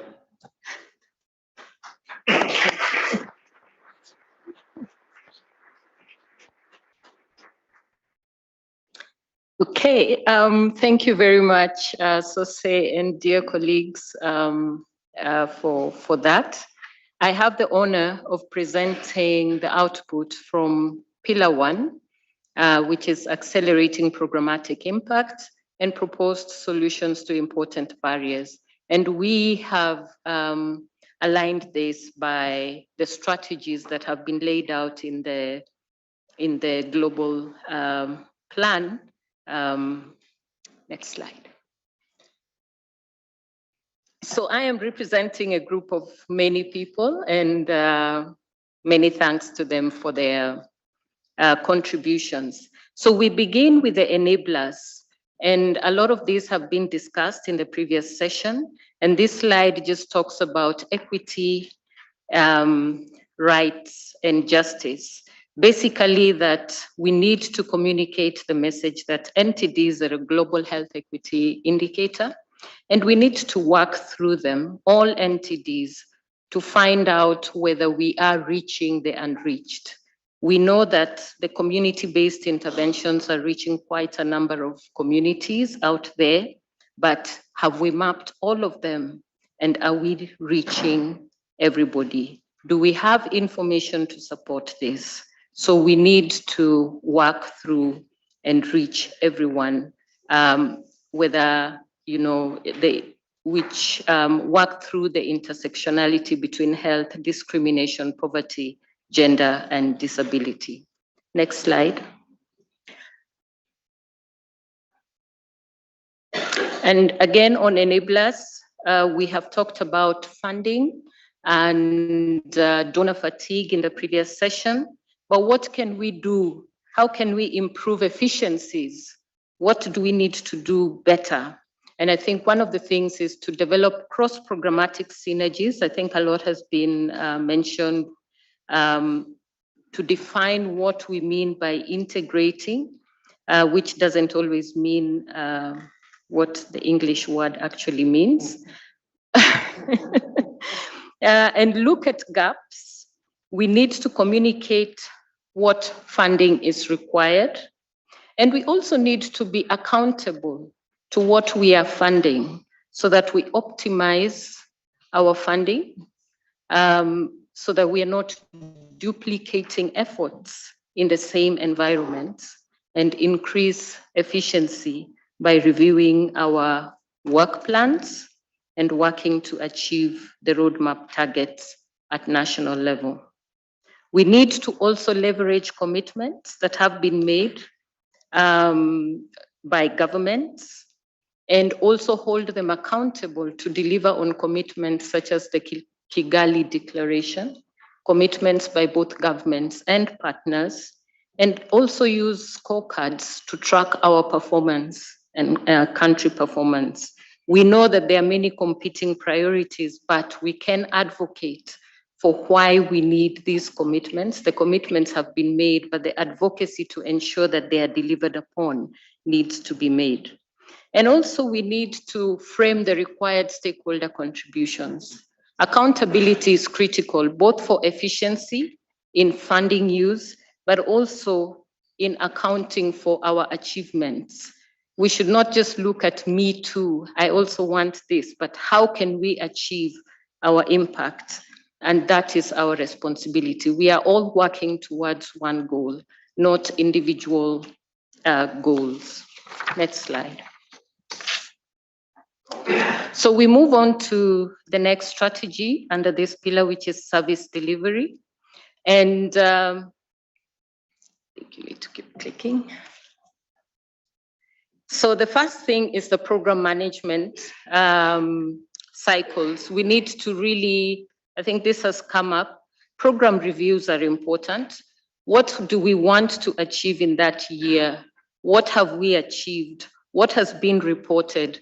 And this would work well in terms of knowing the needs, particularly in requesting the diagnostics and medicines, and also to forecast what is needed over a period of time, whether that is the medium time, for timely drug production, coordinated support for planning drug production and delivery to countries when this is needed. And underpinning all these is data, the use of available data, and for us to coordinate our technical support so that countries are able to deliver what they require for the medicines.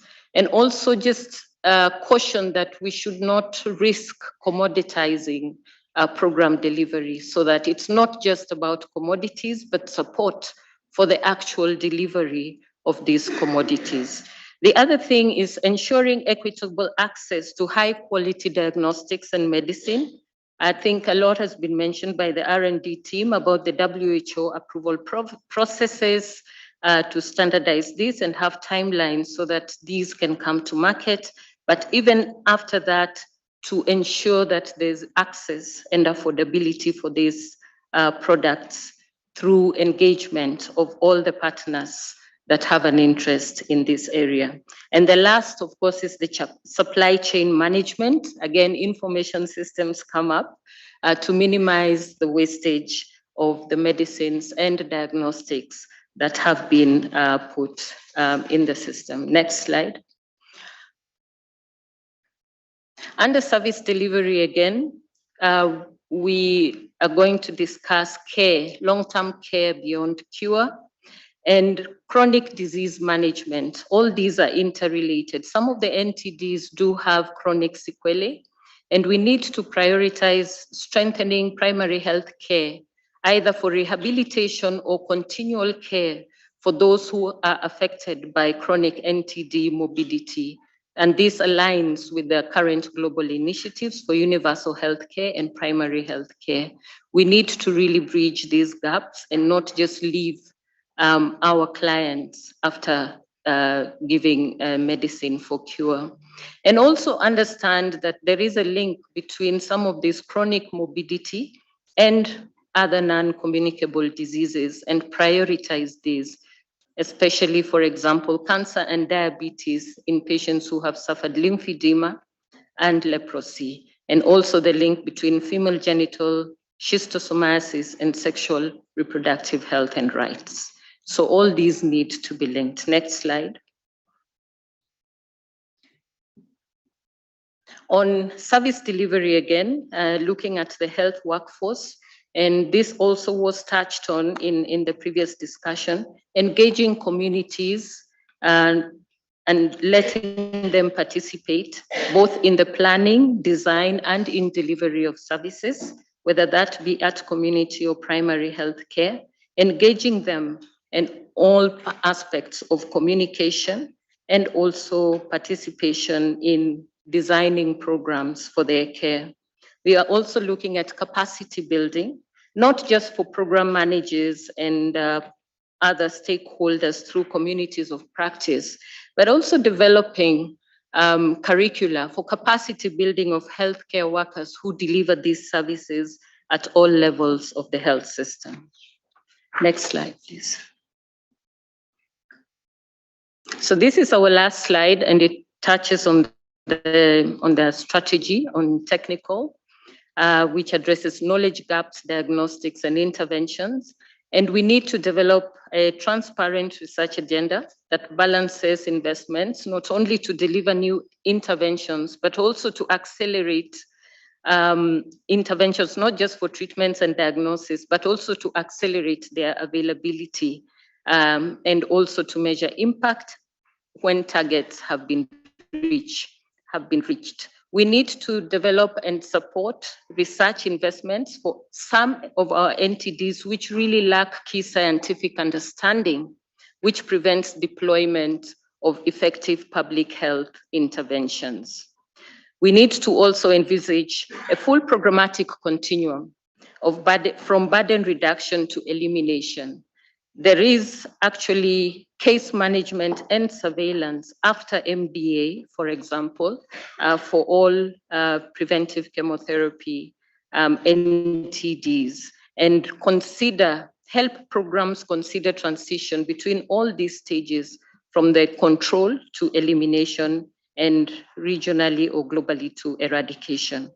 We also need to improve the efficiency of surveillance to target interventions, to make stop treatment decision and or confirm achievement of targets, and also post-elimination surveillance for diseases to prevent reintroduction, and also evaluate the expansion of model-based geostatistics when we are using these to determine elimination and ultimate eradication.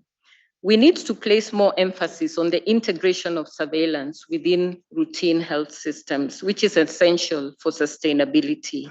And we need to support countries to validate different approaches and translate these into programs rather than make it research-based. And lastly, we need to also join antimicrobial resistance, monitor the use. We use a lot of antimicrobials in our work. Monitor resistance and develop appropriate strategies to reduce the risk and manage it when it occurs. I thank you for your attention.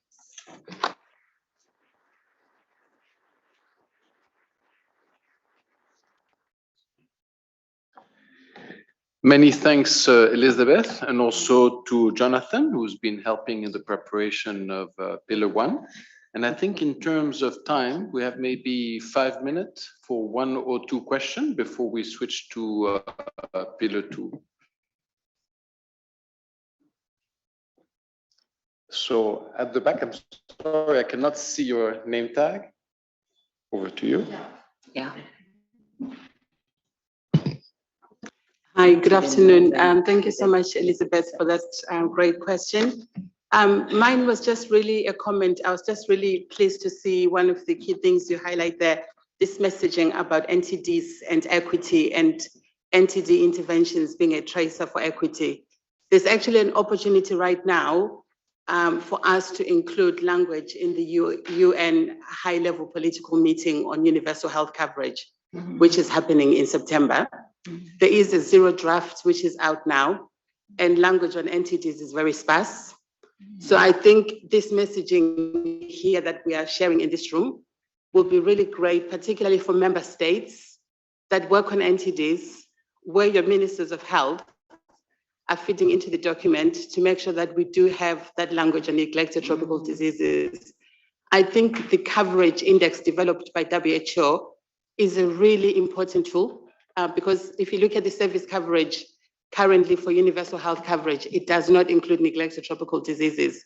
So I think if we can join up as a community and make this call for the coverage index for NTDs to be used as a tracer for equity, it will really be beneficial, not just for NTDs, but for UHC itself, because UHC currently in the indicators used does not have a measure for equity. So including neglected tropical diseases and the coverage index for NTDs will be beneficial, not just for NTDs, but for UHC altogether, because it will give them a measure for equity.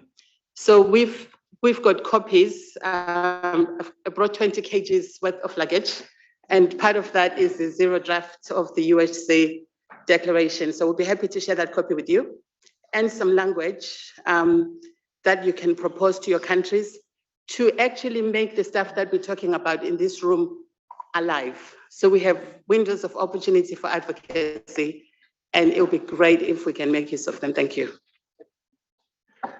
Thank you so much. This is a very important point and very timely intervention. A second intervention by Mr. Yaro. Thank you very much, and thank you, Elizabeth, for raising one very important point, which is post-elimination surveillance.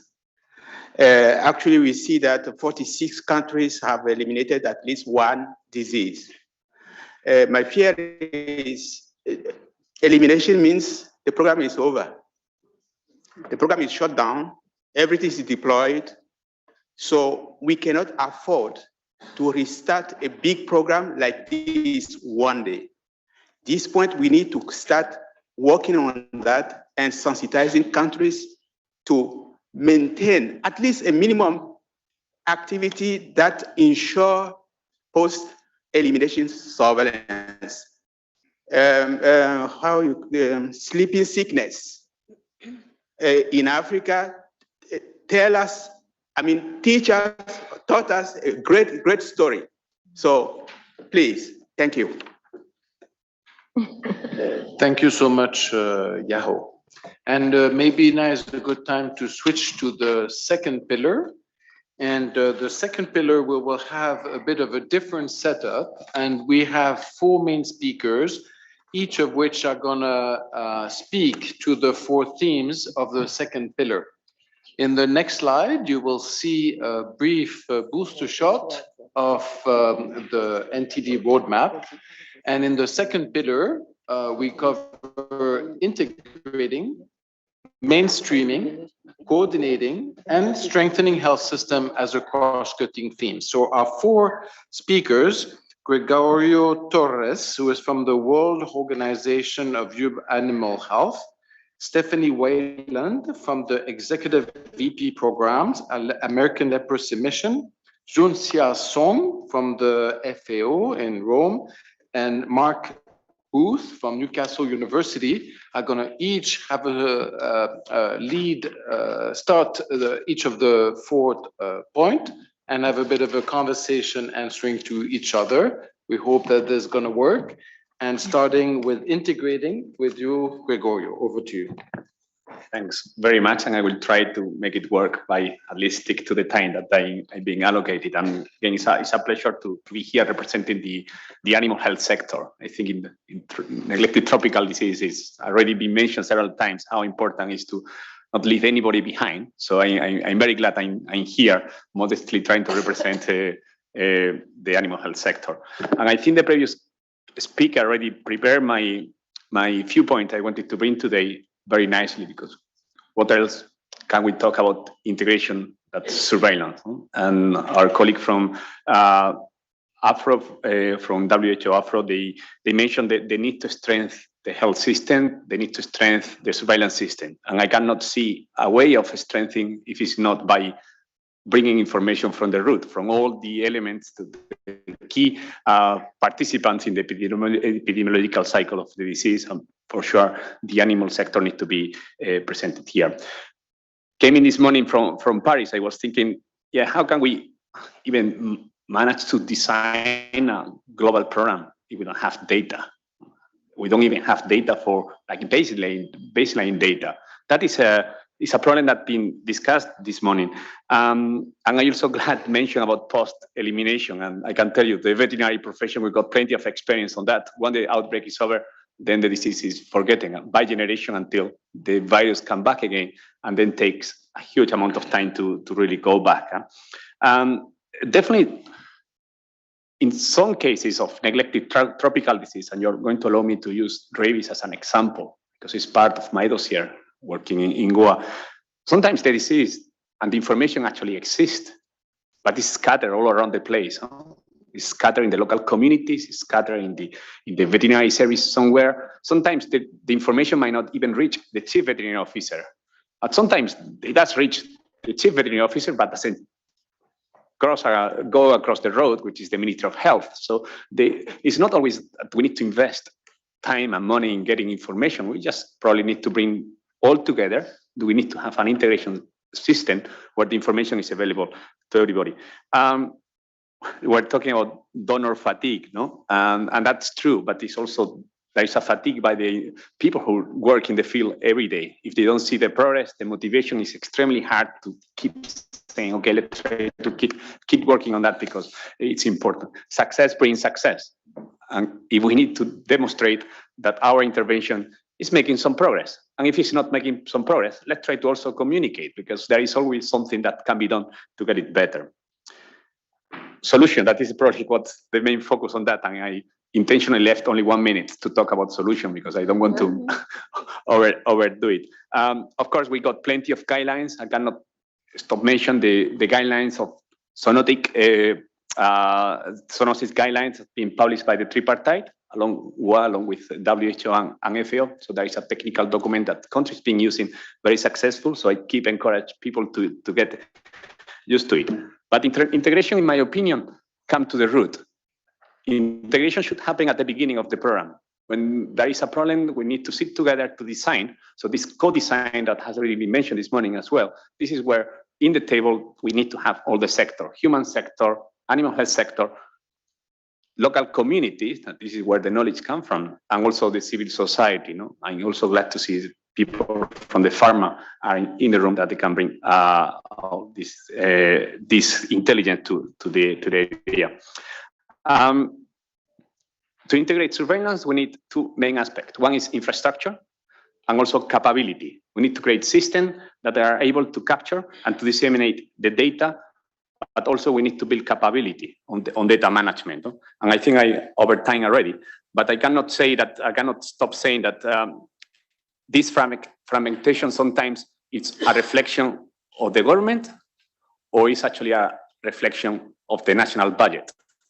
And that is probably where the information, the issue comes from. We might need to integrate also the budget. So as mentioned this morning, there is a budget line. No? And this is at some point, somebody mentioned that the concept of one health, one budget might be the solution for the future. So I will stop here.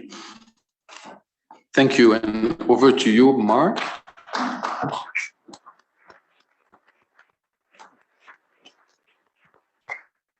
Thank you very much. So, my name is Mark Booth. I'm a researcher and an educator, and I taught neglected tropical diseases. So I'm looking at this from both perspectives and how we can integrate research and education and capacity building and surveillance into one big package. Of course, it's going to be very difficult to do, but if there's a will, there's a way. And I think there is time to certainly create awareness amongst all stakeholders of just the basics about parasites and NTDs, going back to basic ecology, the life cycle, knowledge of the life cycle, so people can understand something about what they face now and into the future. There has to be a greater awareness at all levels of society. We can use various technologies. How many people in this room use TikTok?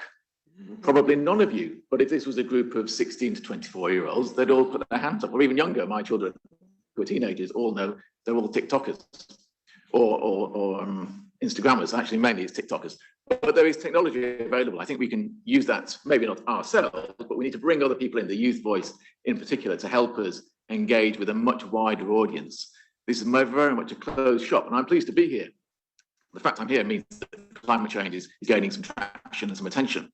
It is a threat, but it's also an opportunity for leveraging interest and bringing, unifying people under this common existential threat to health.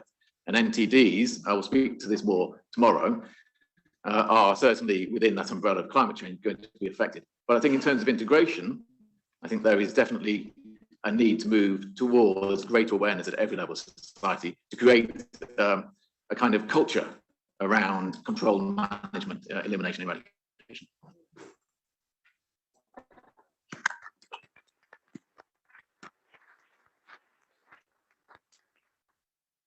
Thank you, and over to you, Stephanie, to close on integrating, and then maybe you can transition directly over mainstreaming.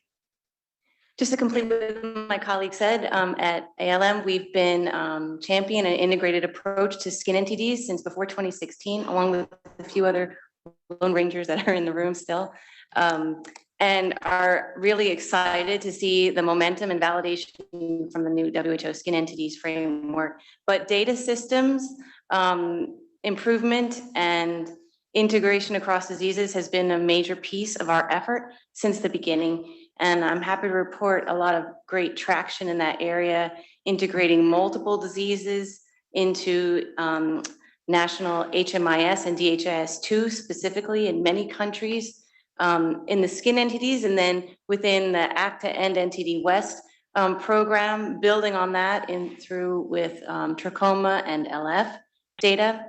And we think that data kind of gets addictive. Once countries are seeing it at a higher level, they want more. So that's led to even more activity in improving data chains all the way down to the lowest levels. So we really think that's important because the better that decision makers can see their data, they can make decisions with it and better mobilize interventions and health services. And that's really what we want to see happen. So that's completing out the integration piece of this pillar, and I'll transition to mainstreaming, which is another big area that we've been involved with, especially in the last couple of years.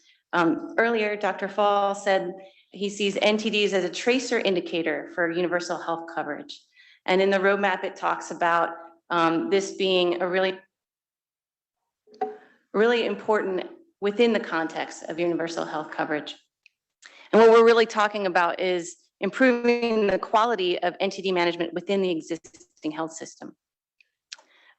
We see the problem with continuing care of health services for especially case management NTDs not often being covered by the existing minimum package of services or the health insurance schemes, and a real lack of knowledge and capacity even in healthcare workers, and patients facing financial and service provision barriers to accessing care. Our organization specifically has been working with our country program partners in West Africa, also through USAID funded ACTA and West program recently, in recent years, starting with assessing the gaps in MMDP service provision that's led to advocating for inclusion of services into UHC packages and national health insurance schemes. And that really also results from this momentum towards sustainability as well. And we really celebrate recent success along with our NTD program partners in Ghana, Cote d'Ivoire, and Benin. So I've got 3 success stories for you. So in 2021 in Ghana, we conducted health facility assessments and national health insurance assessments for LF lymphedema and hydrocele management. We found gaps, of course, in services, limited knowledge by patients and providers as to what constitutes MMDP and what services are covered by NHIS. We developed a detailed costing for the provision of MMDP services, actually for all high morbidity NTDs in Ghana. There, like I said, there was an appetite for this data. And now have submitted that with our program partners to the National Health Insurance Authority to be included and covered through the insurance. We've also supported the National Health Insurance Authority to educate patients on the MMDP services that they're entitled to under the health insurance scheme. And we've also catalyzed the inclusion of MMDP for LF into the nursing pre-service curriculum for the first time. So that's in Ghana, success. In Cote d'Ivoire in 2022, we supported an assessment of MMDP service coverage under UHC and identified key gaps related to both trachoma and LF complication management coverage. And in this year, currently, we're supporting advocacy related activities for inclusion of those services in their UHC package, as well as the health insurance. And this year, also 2023, we started in Benin, providing technical assistance to the NTD program to assess their process of integrating LF and trachoma MMDP into the basic care package of their human capital strengthening insurance, the ARCH program, which is their UHC program, and coordinating with the Ministry of Social Affairs and Microfinance to advocate for the inclusion of those services in ARCH. I'll pass it over to Mark to complete. Okay, rather than mentioning climate change again and how disruptive it could be to everything, I think I'd like to focus on more some solutions to mainstreaming. We heard representatives talking about the hard to reach, whether it's people experiencing leprosy in Nepal or the Yanomamis in populations in Brazil. And of course, even in the country I come from, in the UK, we often talk about hard to reach populations and the difficulties and challenges of reaching them to achieve universal healthcare and access to healthcare in a very well-developed and economically stable-ish country. So of course, that challenge is much greater if you're in a resource-poor or very limited place. I think, again, we can turn to some technology, but that has to be brought into education. And educational establishments, universities, and other schools can help with this through a series of different types of educational approaches. We've heard today about MOOCs, massive online open courses.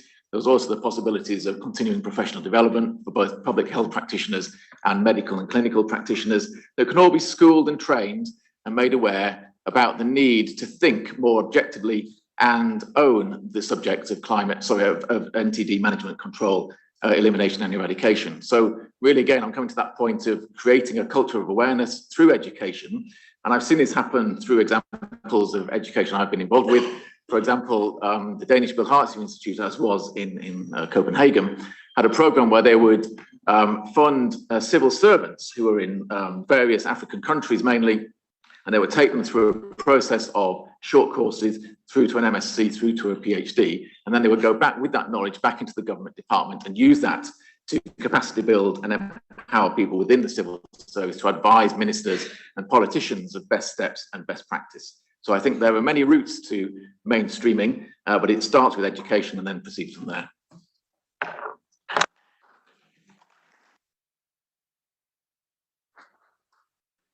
Thank you, Mark. So we're done with the mainstreaming and we move to coordinating. And the lead for this point to start the conversation will be Junxia. Over to you, please. Thank you. Thank you. And good afternoon, everyone. And first, thanks WHO for inviting me to join this very important and interesting discussion. So for coordinating, so as we know, many of this zoonotic disease originated from either domestic animals or wildlife. So, and coordination between the different sectors, including human health, animal health, environment, that is very important. And WHO, FAO, and WOHA has a long-standing collaboration in terms of zoonotic disease, in terms of other health threats. So in 2022, and UNEP officially joining this effort. So now in many of technical areas, the collaboration among the quadripartite are further strengthened. So here I would like to take this opportunity to give an example. And I'm from FAO. I'm working in a joint center for zoonotic disease and AMR. So here I would like to share an example on antimicrobial resistance, how this quadripartite collaborate.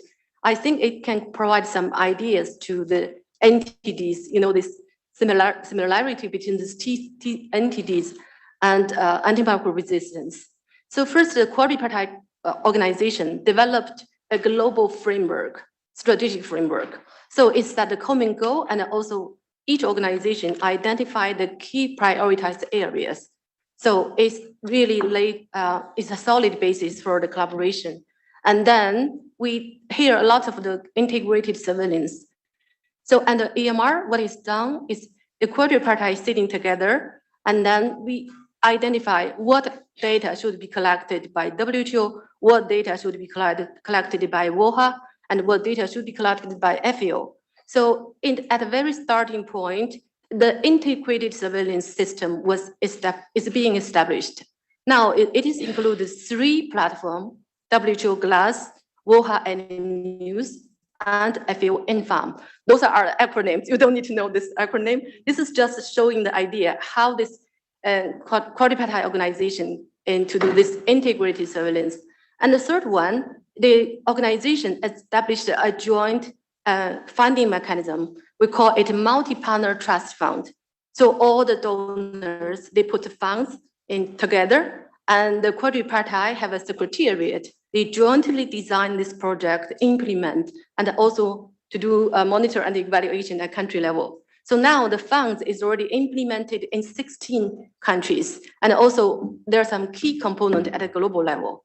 So that's point I want to bring here is, as at a country level, we talk about the gaps and also the challenges at a country level. For NTDs, one of the gap challenge is really, we need political commitment at a country level. So how this quadripartite, from AMR perspective, what they do is they developed a joint framework and to support all the member countries to helping them to integrate AMR into your national priorities plan or into your framework to support the SDGs. So this is how this quadripartite collaborate. Another thing is not only work with the quadripartite organization, we also work with other stakeholders. So a platform, multi-stakeholder platform was established. It was launched last year, but now it's ongoing. It's bringing all together the clusters, different clusters, the government, the academia, civil society, and also private sector, and all the resource partners. So all the stakeholders, key stakeholders in this one platform, focusing on different topics, action groups, but with the common goal to support the implementation of global action plan and also national action plan. So here, just an example, how this collaboration, coordination, global led by the quadripartite and work with the stakeholders really can help the countries to strengthen their capacity. Thank you.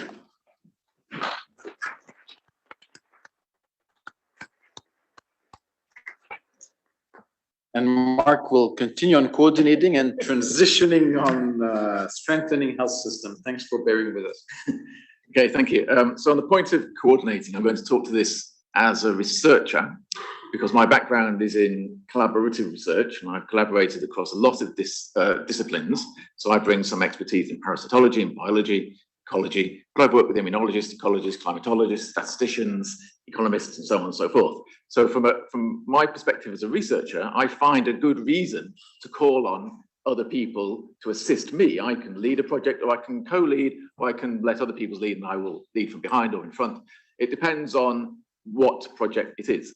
And I think if I wasn't a researcher, I hadn't spent time actively researching and publishing and thinking and doing scholarship around these subjects, I couldn't be here talking to you because I wouldn't have the expertise or the knowledge to do so with any confidence. So from a researcher's perspective, I would like research to be considered as a coordinating partner, researchers to be more heavily, densely involved in the whole business of control and elimination. Yes, we have a uniquely privileged position, I suspect, because we're not having to deal with some of the front-end problems that program managers and practitioners face on the day-to-day basis. But we can contribute in a scholarly way. We can help with building capacity for undertaking independent research, and we can use that as a driver for bringing in funding. Early career researchers in particular often have access to pots of funding that you get harder to get as you go up the career chain. And there's often goodwill amongst funders for funding early career researchers. That ties in with that last point. So I think there is opportunity here to really think a bit innovatively and encompass a wider range of stakeholders to ensure that there is a groundswell of push and pull. Medics, clinically trained people can do PhDs, for example, they can get involved in research, they can draw in funding, clinicians are quite good at doing that.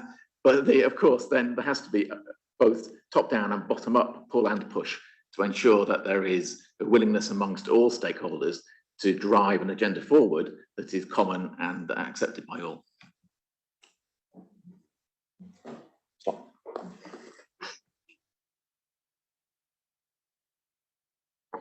And then we'll have. Yeah, right. Sorry, yeah, confused. Finally, strengthening health systems. Okay, so all the points I've just made now leading to this last one.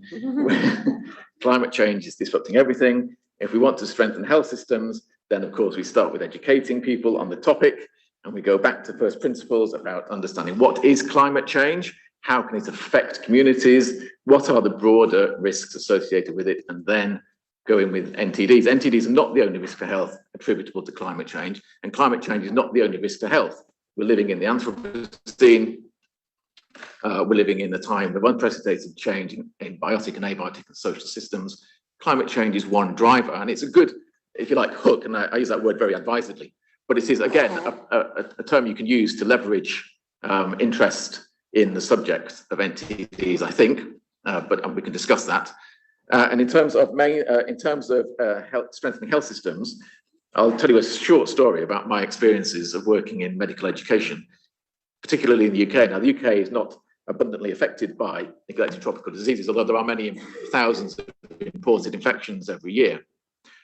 But I spoke recently at a conference of medical students at Newcastle University that has a very large medical school, and not one of the students, they were in their third or fourth year, some of them, had any idea what an NTD was. They had very little idea about how to address climate change within the curriculum. In fact, the curriculum does not address climate change in the UK very much at all. Maybe a guest lecturer like myself, and I've given some lectures to intercalating master's medical students, but they're really at sea about it.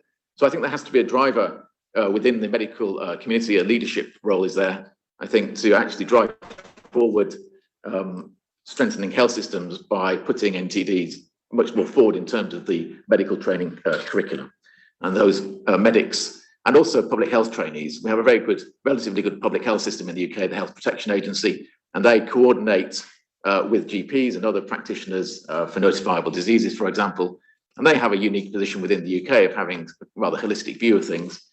And I suspect that there are some lessons and could be learned from that practice and could be applied to maybe a new body. It's already been mentioned, I think, a few times that there needs to be a new way of looking at these things. And I've suggested before that maybe something like a global advisory body that could have a better purview of the issues that we're facing today and could advise stakeholders in a timely way and try and resolve anxieties. I'll talk about this a bit more tomorrow. Could be a way forward. Thank you, Mark. Joncia, for a final point on the topic of strengthening health system. Yeah, just very quickly at a point, because the human health system, you also need a functioning animal environment health system. So it can help to reduce the burden and to strengthen the health for humans. So One Health approach is really needed to bring all this stakeholders together. And just at one point, for example, from academia point of view, Mark already provided a lot of very good point. So for example, both WHO, WOHA, and FAO, we have the NTD networks, and we cover in different diseases. So how we can bring all these NTD reference centers together and to contribute this NTD program roadmap. And another stakeholder, very important, is private sectors. We talk about the vaccines, we talk about the pharmaceutical manufacturers, and also diagnostic reagent. Those are the private sector. How we can collaborate, contribute to us. So maybe the last point I want to add is the youth engagement. The young generation, they are the future generations. They can take over. They can also foster behavior change and also stakeholder engagement. So how we can bring all this youth engagement? Now we have so many youth engagement in terms of One Health. It's covering like climate change, like NTDs, and also AMR One Health. So this all we can bring this together to support NTD program and strengthening the health systems. Thank you.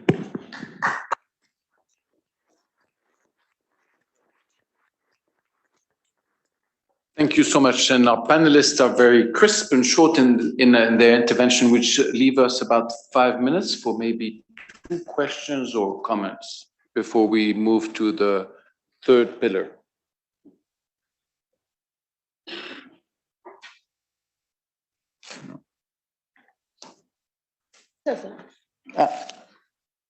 Julie. Julie Jacobson with Bridges to Development.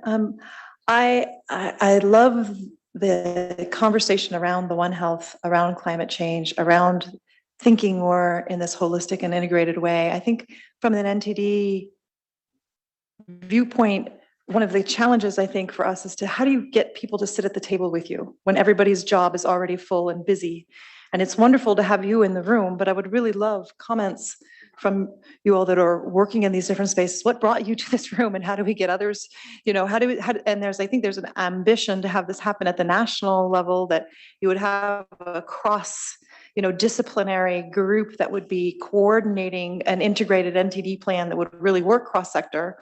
And how do you put that, and how do you make that a reality?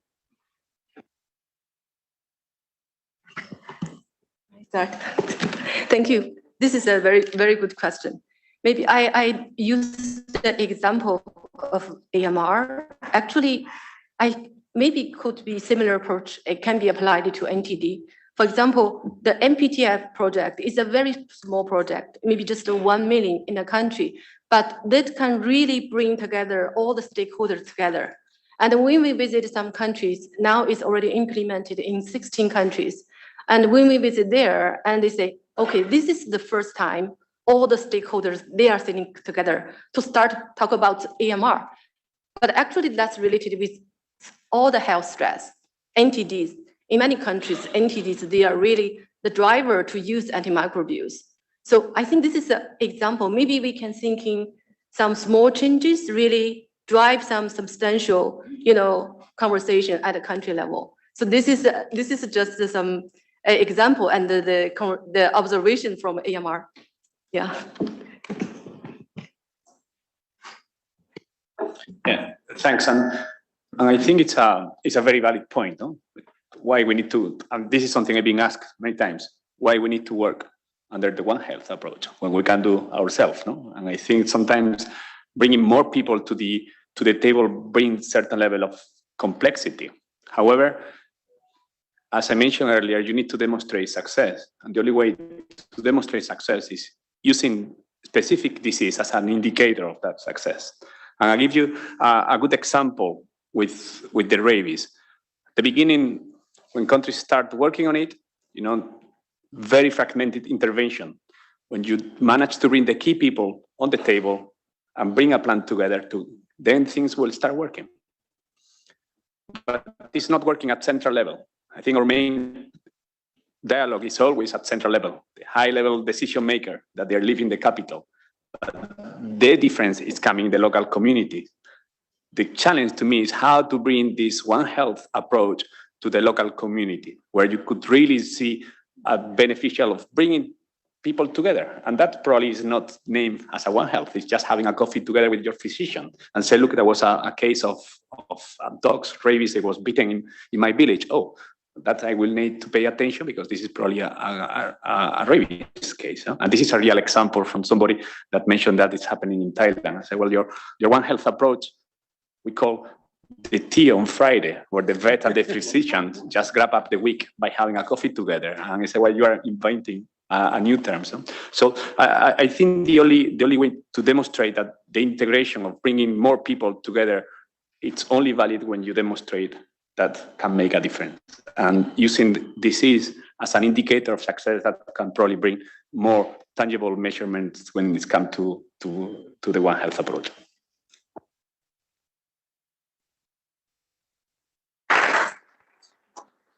Thank you. Okay, one last point.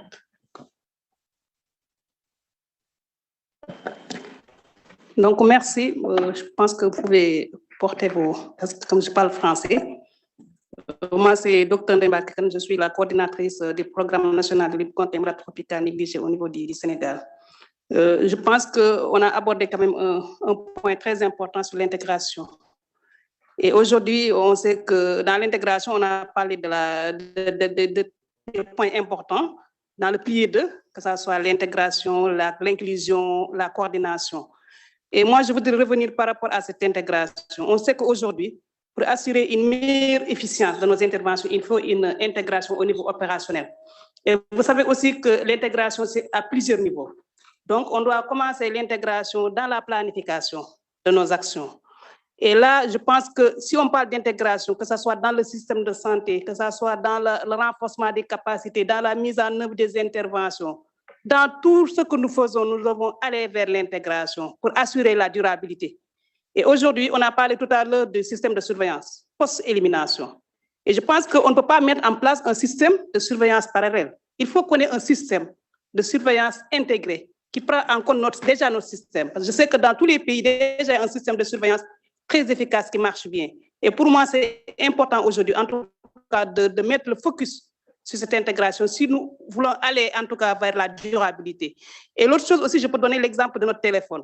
Peut-être ce n'est pas un bon exemple, mais avant, il y avait beaucoup de choses qu'on faisait au-delà même de notre téléphone. Mais aujourd'hui, il y a tout ce qu'on veut, on peut l'avoir dans notre téléphone. Et ça va nous permettre d'être beaucoup plus efficace, beaucoup plus, en tout cas, efficient dans nos actions. Et je pense qu'aujourd'hui, peut-être la question ou bien ce que je dois peut-être déplorer ou bien peut-être demander, c'est que dans le financement, souvent c'est très difficile que nous qu'on plaide pour l'intégration.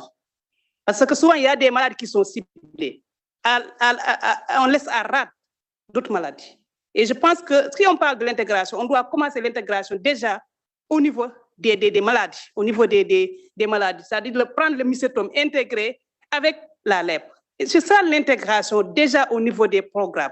Maintenant, il y a l'intégration au sein des ministères de la Santé. Moi, je donne l'exemple du Sénégal. Quand on a vu qu'on avait des difficultés pour organiser des revues, on s'est greffé sur les revues trimestrielles du programme paludisme. Ça, c'est un exemple d'intégration. C'est-à-dire qu'on doit commencer par l'intégration. L'autre intégration, c'est l'intégration au niveau du système de santé. Aujourd'hui, on a des problèmes dans la gestion des morbidités. Et quand on parle de la gestion des morbidités, il y a l'accessibilité géographique, il y a l'accessibilité financière, mais aussi il y a l'accessibilité culturelle. Et si nous voulons en tout cas aller vers ces trois accessibilités, surtout financière, il faut qu'on l'intègre dans le système de soins. Il faut aussi qu'on puisse voir comment on peut améliorer en tout cas la prise en charge à travers l'intégration dans la couverture maladie universelle. Et je pense qu'il y a beaucoup de choses qu'on peut discuter sur l'intégration. Aujourd'hui, je veux qu'on mette en place un mécanisme beaucoup plus clair qui nous permette en tout cas de voir comment on peut matérialiser cette intégration. Et si on y arrive, je pense qu'il y a beaucoup de problèmes qui vont être réglés au niveau des programmes. C'est ça que je voudrais compléter en termes d'intégration par rapport à ce pilier important de notre feuille. Et je rappelle que tous les programmes aussi, nous, on a élaboré des plans directeurs et on s'est basé sur ces trois piliers. de la feuille de route. Et on a décrit aussi, en tout cas, nos priorités stratégiques par rapport à cette intégration. Et je pense qu'aujourd'hui, si on met en œuvre, en tout cas, ces activités, ces interventions qui sont en tout cas déclinées dans nos plans stratégiques, je pense qu'on peut aller vers l'atteinte des objectifs. Merci.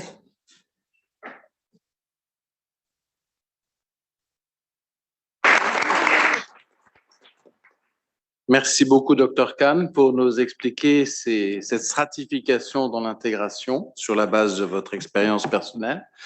Et maintenant, and now we're going to switch to the third pillar, which is about country ownership.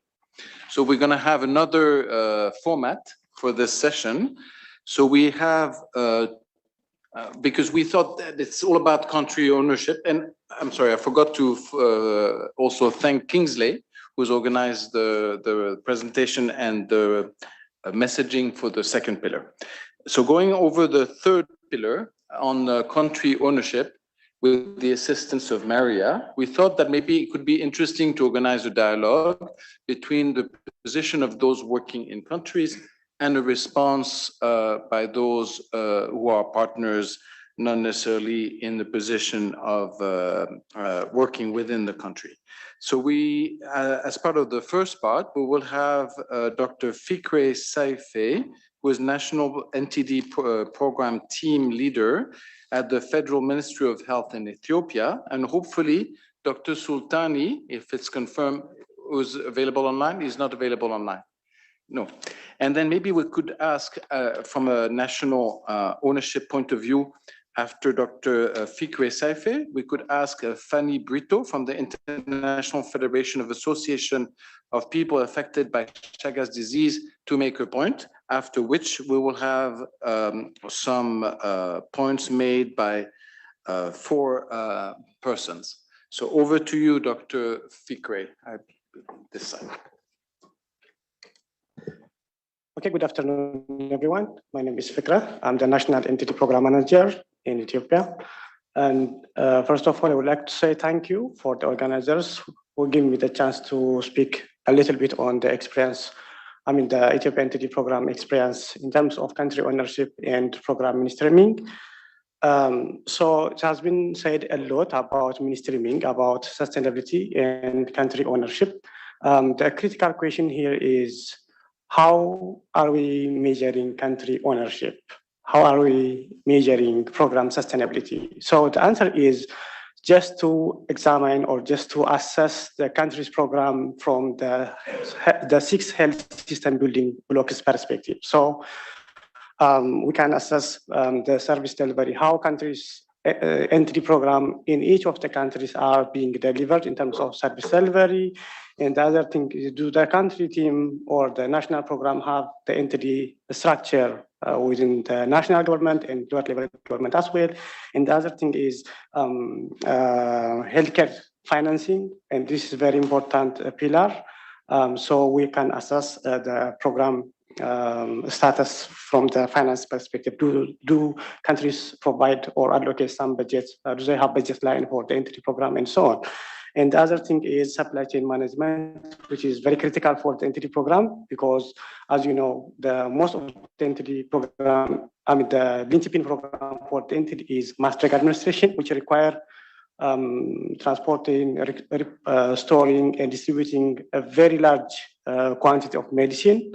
So this is one critical area. And the other thing is, and the most important thing is health information management or NTD data management. And the other thing is leadership and governance. So if we have a kind of tool to assess the progress of the national program from those 6 basic and health system pillars, so we can understand where the countries are in terms of all those things. So if you allow me to speak a little bit on the Ethiopian experience, as you know, yes, following the NTD, global NTD program launching in 2012, Ethiopia developed the first ever strategic plan for the NTD. And then the second strategic plan was launched in 2016, and we are currently implementing the third national strategic plan. And the big initiative or the during the current strategy plan is country ownership, creating a government-led entity programming, as well as sustainability. So from the service delivery point of view, I can say the entity program is well mainstreamed into the general health system in terms of service delivery.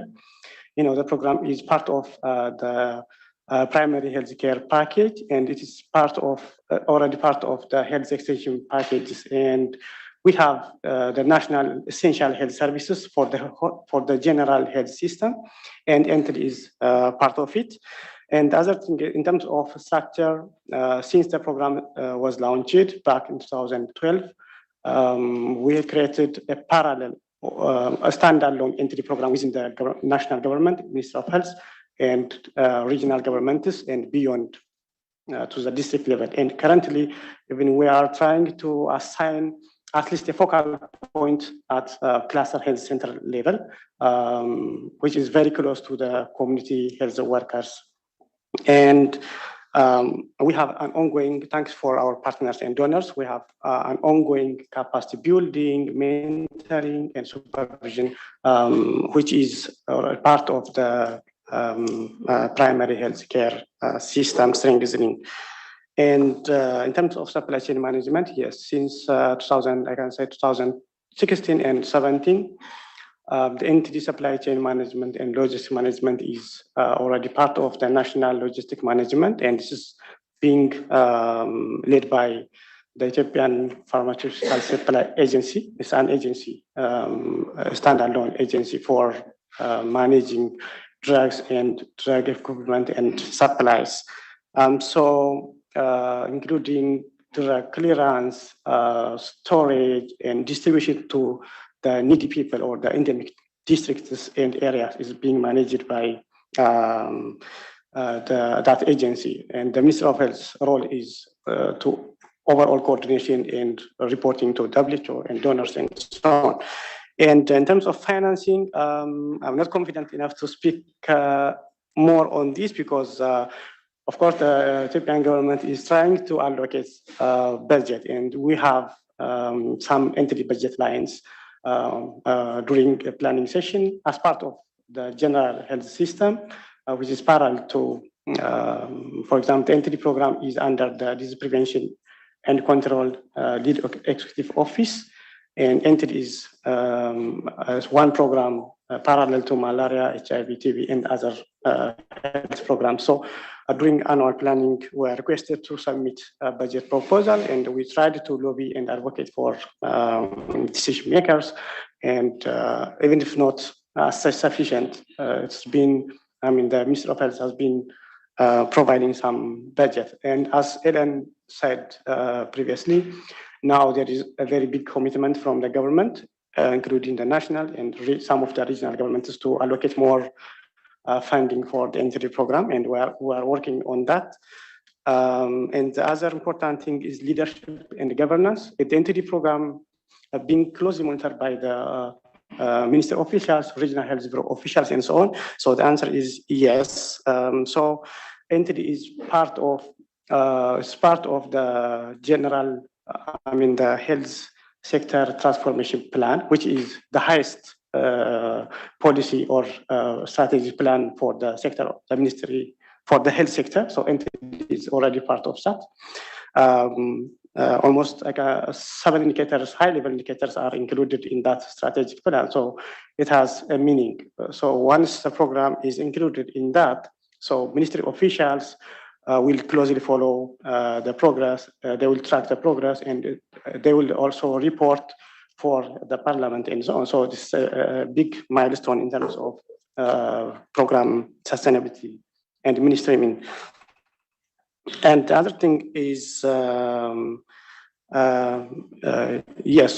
we have to differentiate integration and mainstreaming. So I will incline to the term mainstreaming. When we say mainstreaming, it is already part of something. So when we say entity program mainstreaming into the health system, so which means it is already part of the health system. But if we say, let's say integration is good for service, cost saving, program delivery, and so on. But integration doesn't replace mainstreaming. If we say integration of one program with another, it means still that program, NTD program, is a vertical, but for the sake of service management, we may bring the NTD program into maybe malaria, maybe maternal and child health, and so on. So that is integration, but it's not part of that program. So it's good to say, when we say sustainable NTD program, we have to say it should be 100% mainstreamed into that program. So this is what I wanted to say about the Ethiopian context, and very happy to respond if you have any question. Thank you.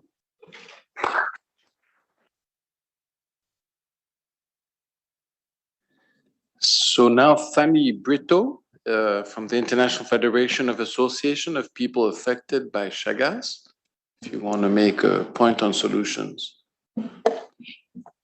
Sí, estoy aquí. Voy a hacerlo en español, por favor. Muchísimas gracias por la invitación.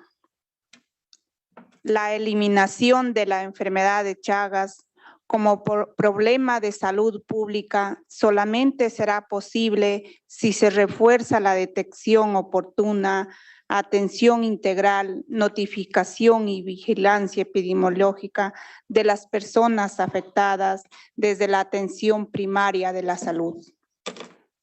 En el 14 de abril de este año, Día Mundial de la Enfermedad de Chagas, las personas y familiares afectadas por esta problemática reclamamos el derecho a ser atendidas de manera oportuna, empezando por el primer nivel de atención a la salud.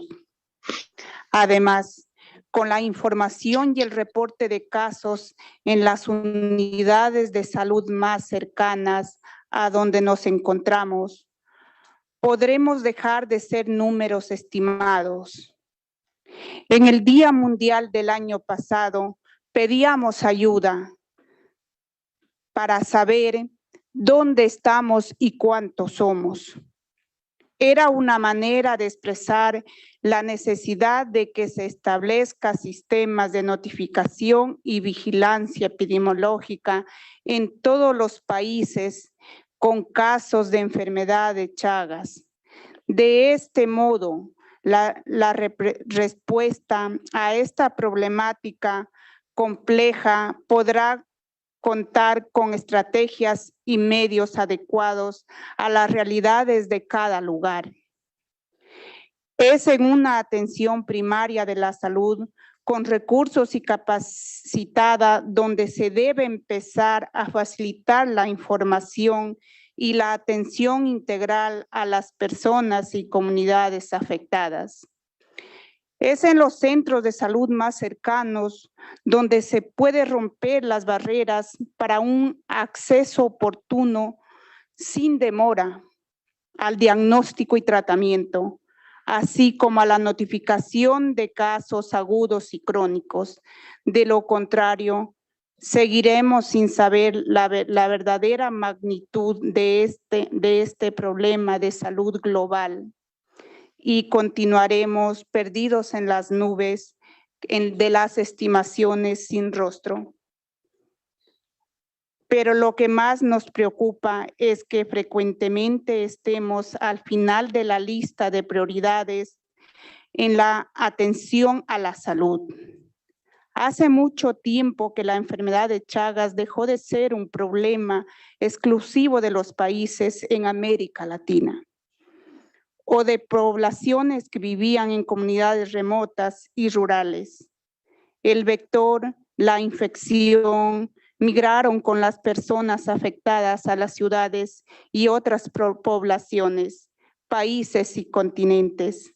Son ya 44 países en el mundo que han reportado casos de la enfermedad de Chagas, pero aún nos cuenta por estimaciones sin saber exactamente dónde y cuántos somos. Las asociaciones de personas afectadas por la enfermedad en todo el mundo fin de Chagas, solicitamos a los países que refuercen los sistemas de atención primaria con los recursos y capacitación necesarios de acuerdo con la resolución aprobada en la Asamblea Mundial de Salud del 2010, ya que hace 13 años urgía actuar en este sentido. La detección oportuna, la atención integral, el acompañamiento y la notificación de los casos agudos y crónicos, la vigilancia epidemiológica y el control de las vías de transmisión de la infección activas deberían empezar en el primer nivel de salud. Atiéndannos lo más pronto y cerca posible. En nombre de Fin de Chagas, muchas gracias por su atención.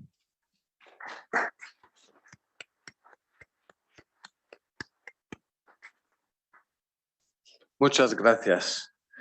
And now we will have some elements of response on the topic of country ownership, starting by Jamie Talent from the N Fund.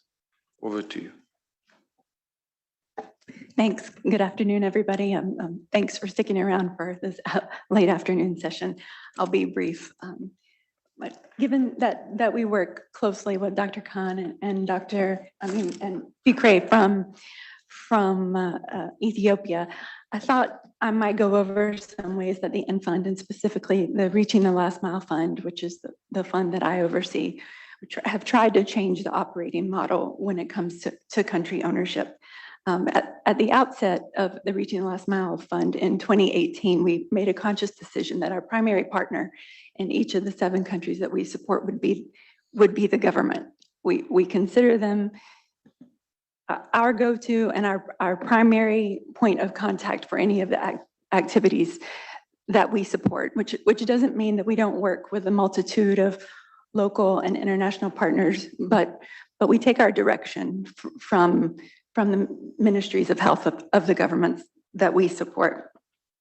And we thought this was really important to try to change the dynamic of donor-driven perspectives or partner-driven perspectives in these countries that for NTDs has so long been, NGOs doing all of the work and ministries of health sort of are the recipient of that.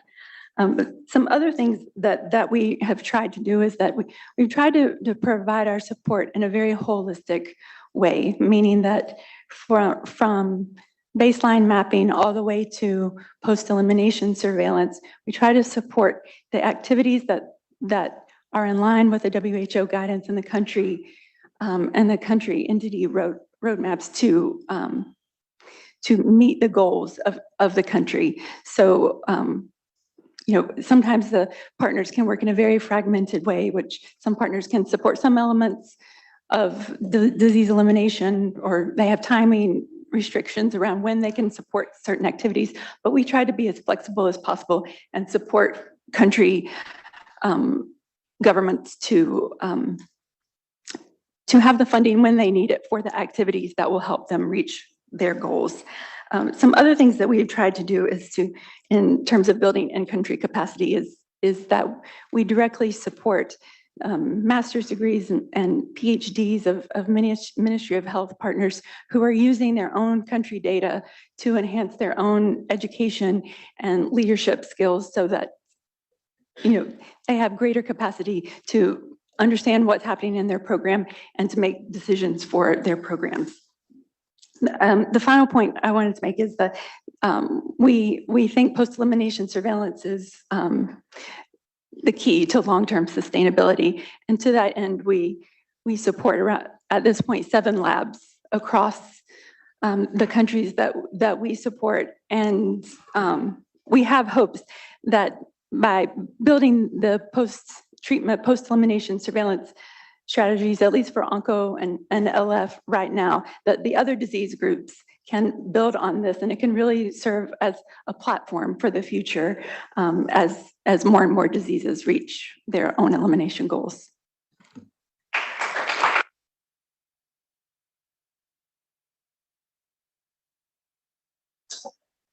Thank you, Jamie. And now we will have Carolyn Henry from Unlimit Health. Yes, I believe this is a video statement. To contribute to this valuable discussion as a representative of the Technical Assistance Partners. After discussions with colleagues and listening today to the speakers, we have heard the barriers as well as the proposed solutions and thought about how we as a technical assistance partner can join the movement in overcoming these barriers. I have summarised into a few key points. Firstly, supporting the alignment and utilisation of data to effectively support the efficient programme management, not only in the NTD sector, but in the other health and non-health areas for a holistic approach to data utilisations. Examples of how this could be or have been done are effective, cost-effective data collection through innovative geospatial mapping approach for schistosomiasis, coordination with veterinary public health sector to map the overlap of T. solium and schisto for effective and efficient treatment planning, and mapping WASH infrastructure and practices through a participatory approach. Through providing technical assistance, we can ensure robust knowledge exchange and supplement the capacity of national programmes in the areas of data utilisation. Secondly, as we heard this morning, coordination at all levels plays an important role in the solution-focused approach. We want to utilise platforms to share information and technical knowledge, focusing on existing national level coordination mechanisms. As partners, we can move away from coordinating to becoming more comfortable with being coordinated, especially through these existing mechanisms. Lastly, we want to align accountability through transparency of contribution to global goals. This can be done through utilising joint indicators, for example, the Sustainability Companion Document to the NTD Roadmap. These can support various projects and programmes and share the same objectives, smoothing the way for a common work platform, as mentioned this morning by Dr. Fall. Thank you.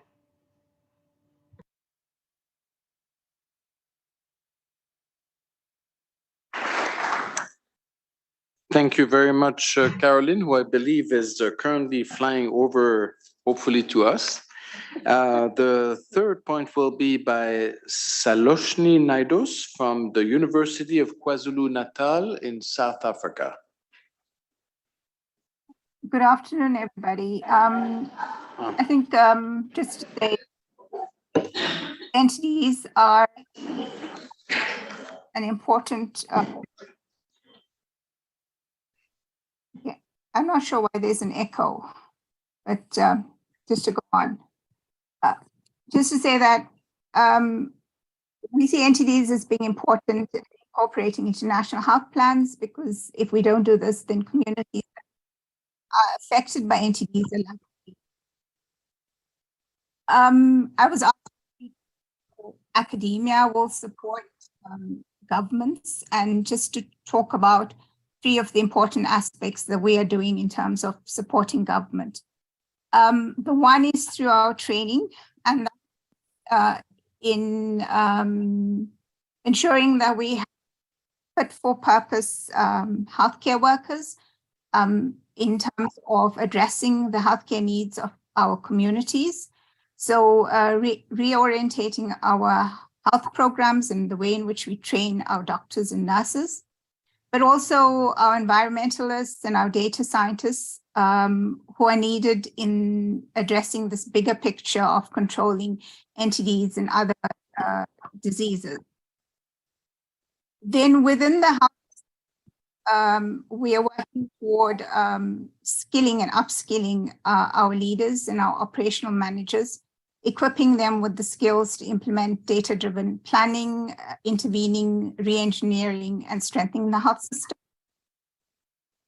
In the second area where we are working is in research, and mention has been made of this in the second pillar, but we are actually, through our research, helping to answer the gaps and providing the evidence in terms of better understanding the burden of disease, but also identifying newly affected groups and marginalized communities, and understanding the social behavioral aspects in terms of NTDs and other similar such, and ensuring that the interventions are also evaluated, including public-private partnerships to strengthen the health system.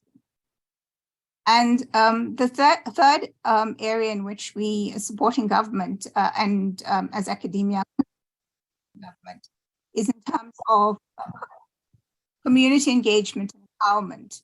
So working with governments to advocate for our communities and individuals to make appropriate choices and decisions in terms of their health, to prevent NTD disease acquisition and transmission.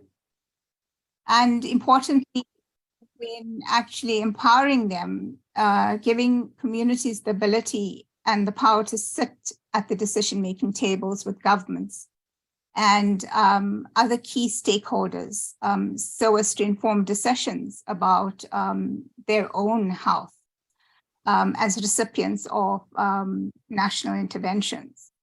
And in this way, also ensuring successful implementation of national plans and interventions.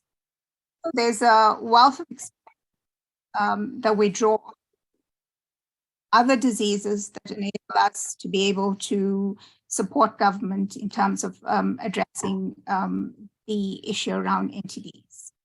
I'll stop there at this point. Thanks.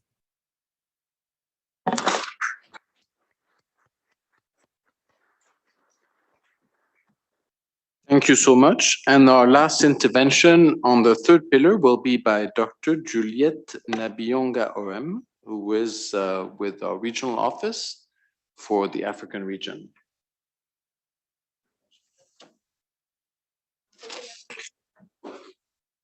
Okay, not available.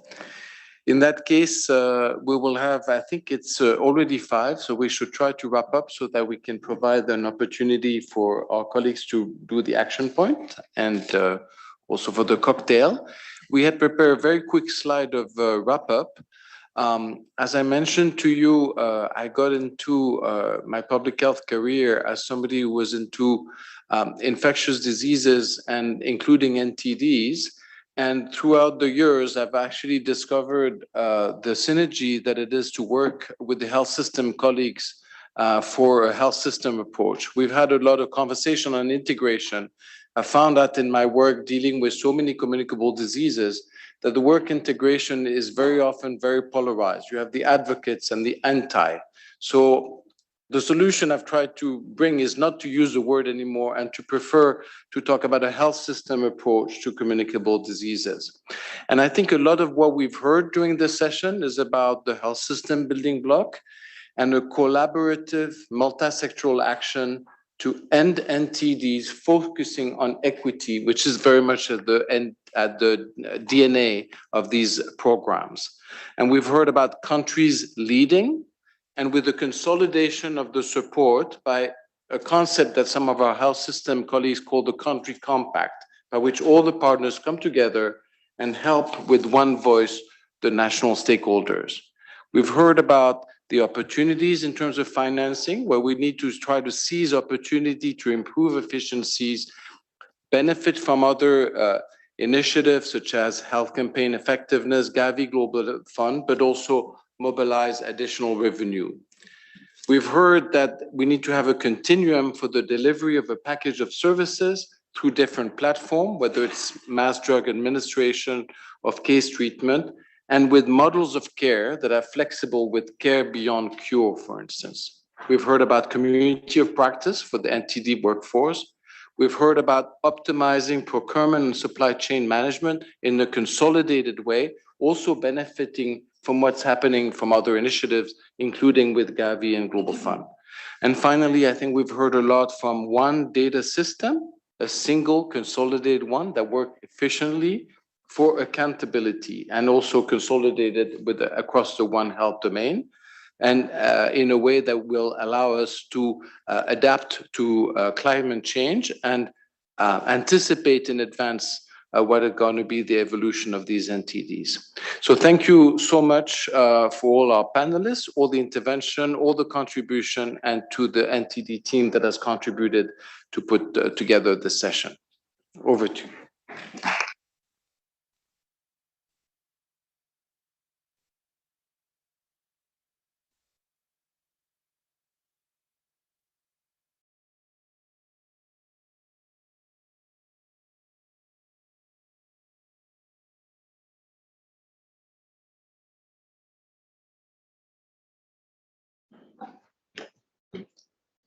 Thank you very much, Ivan, for Ivan, not Ivan. Il est français.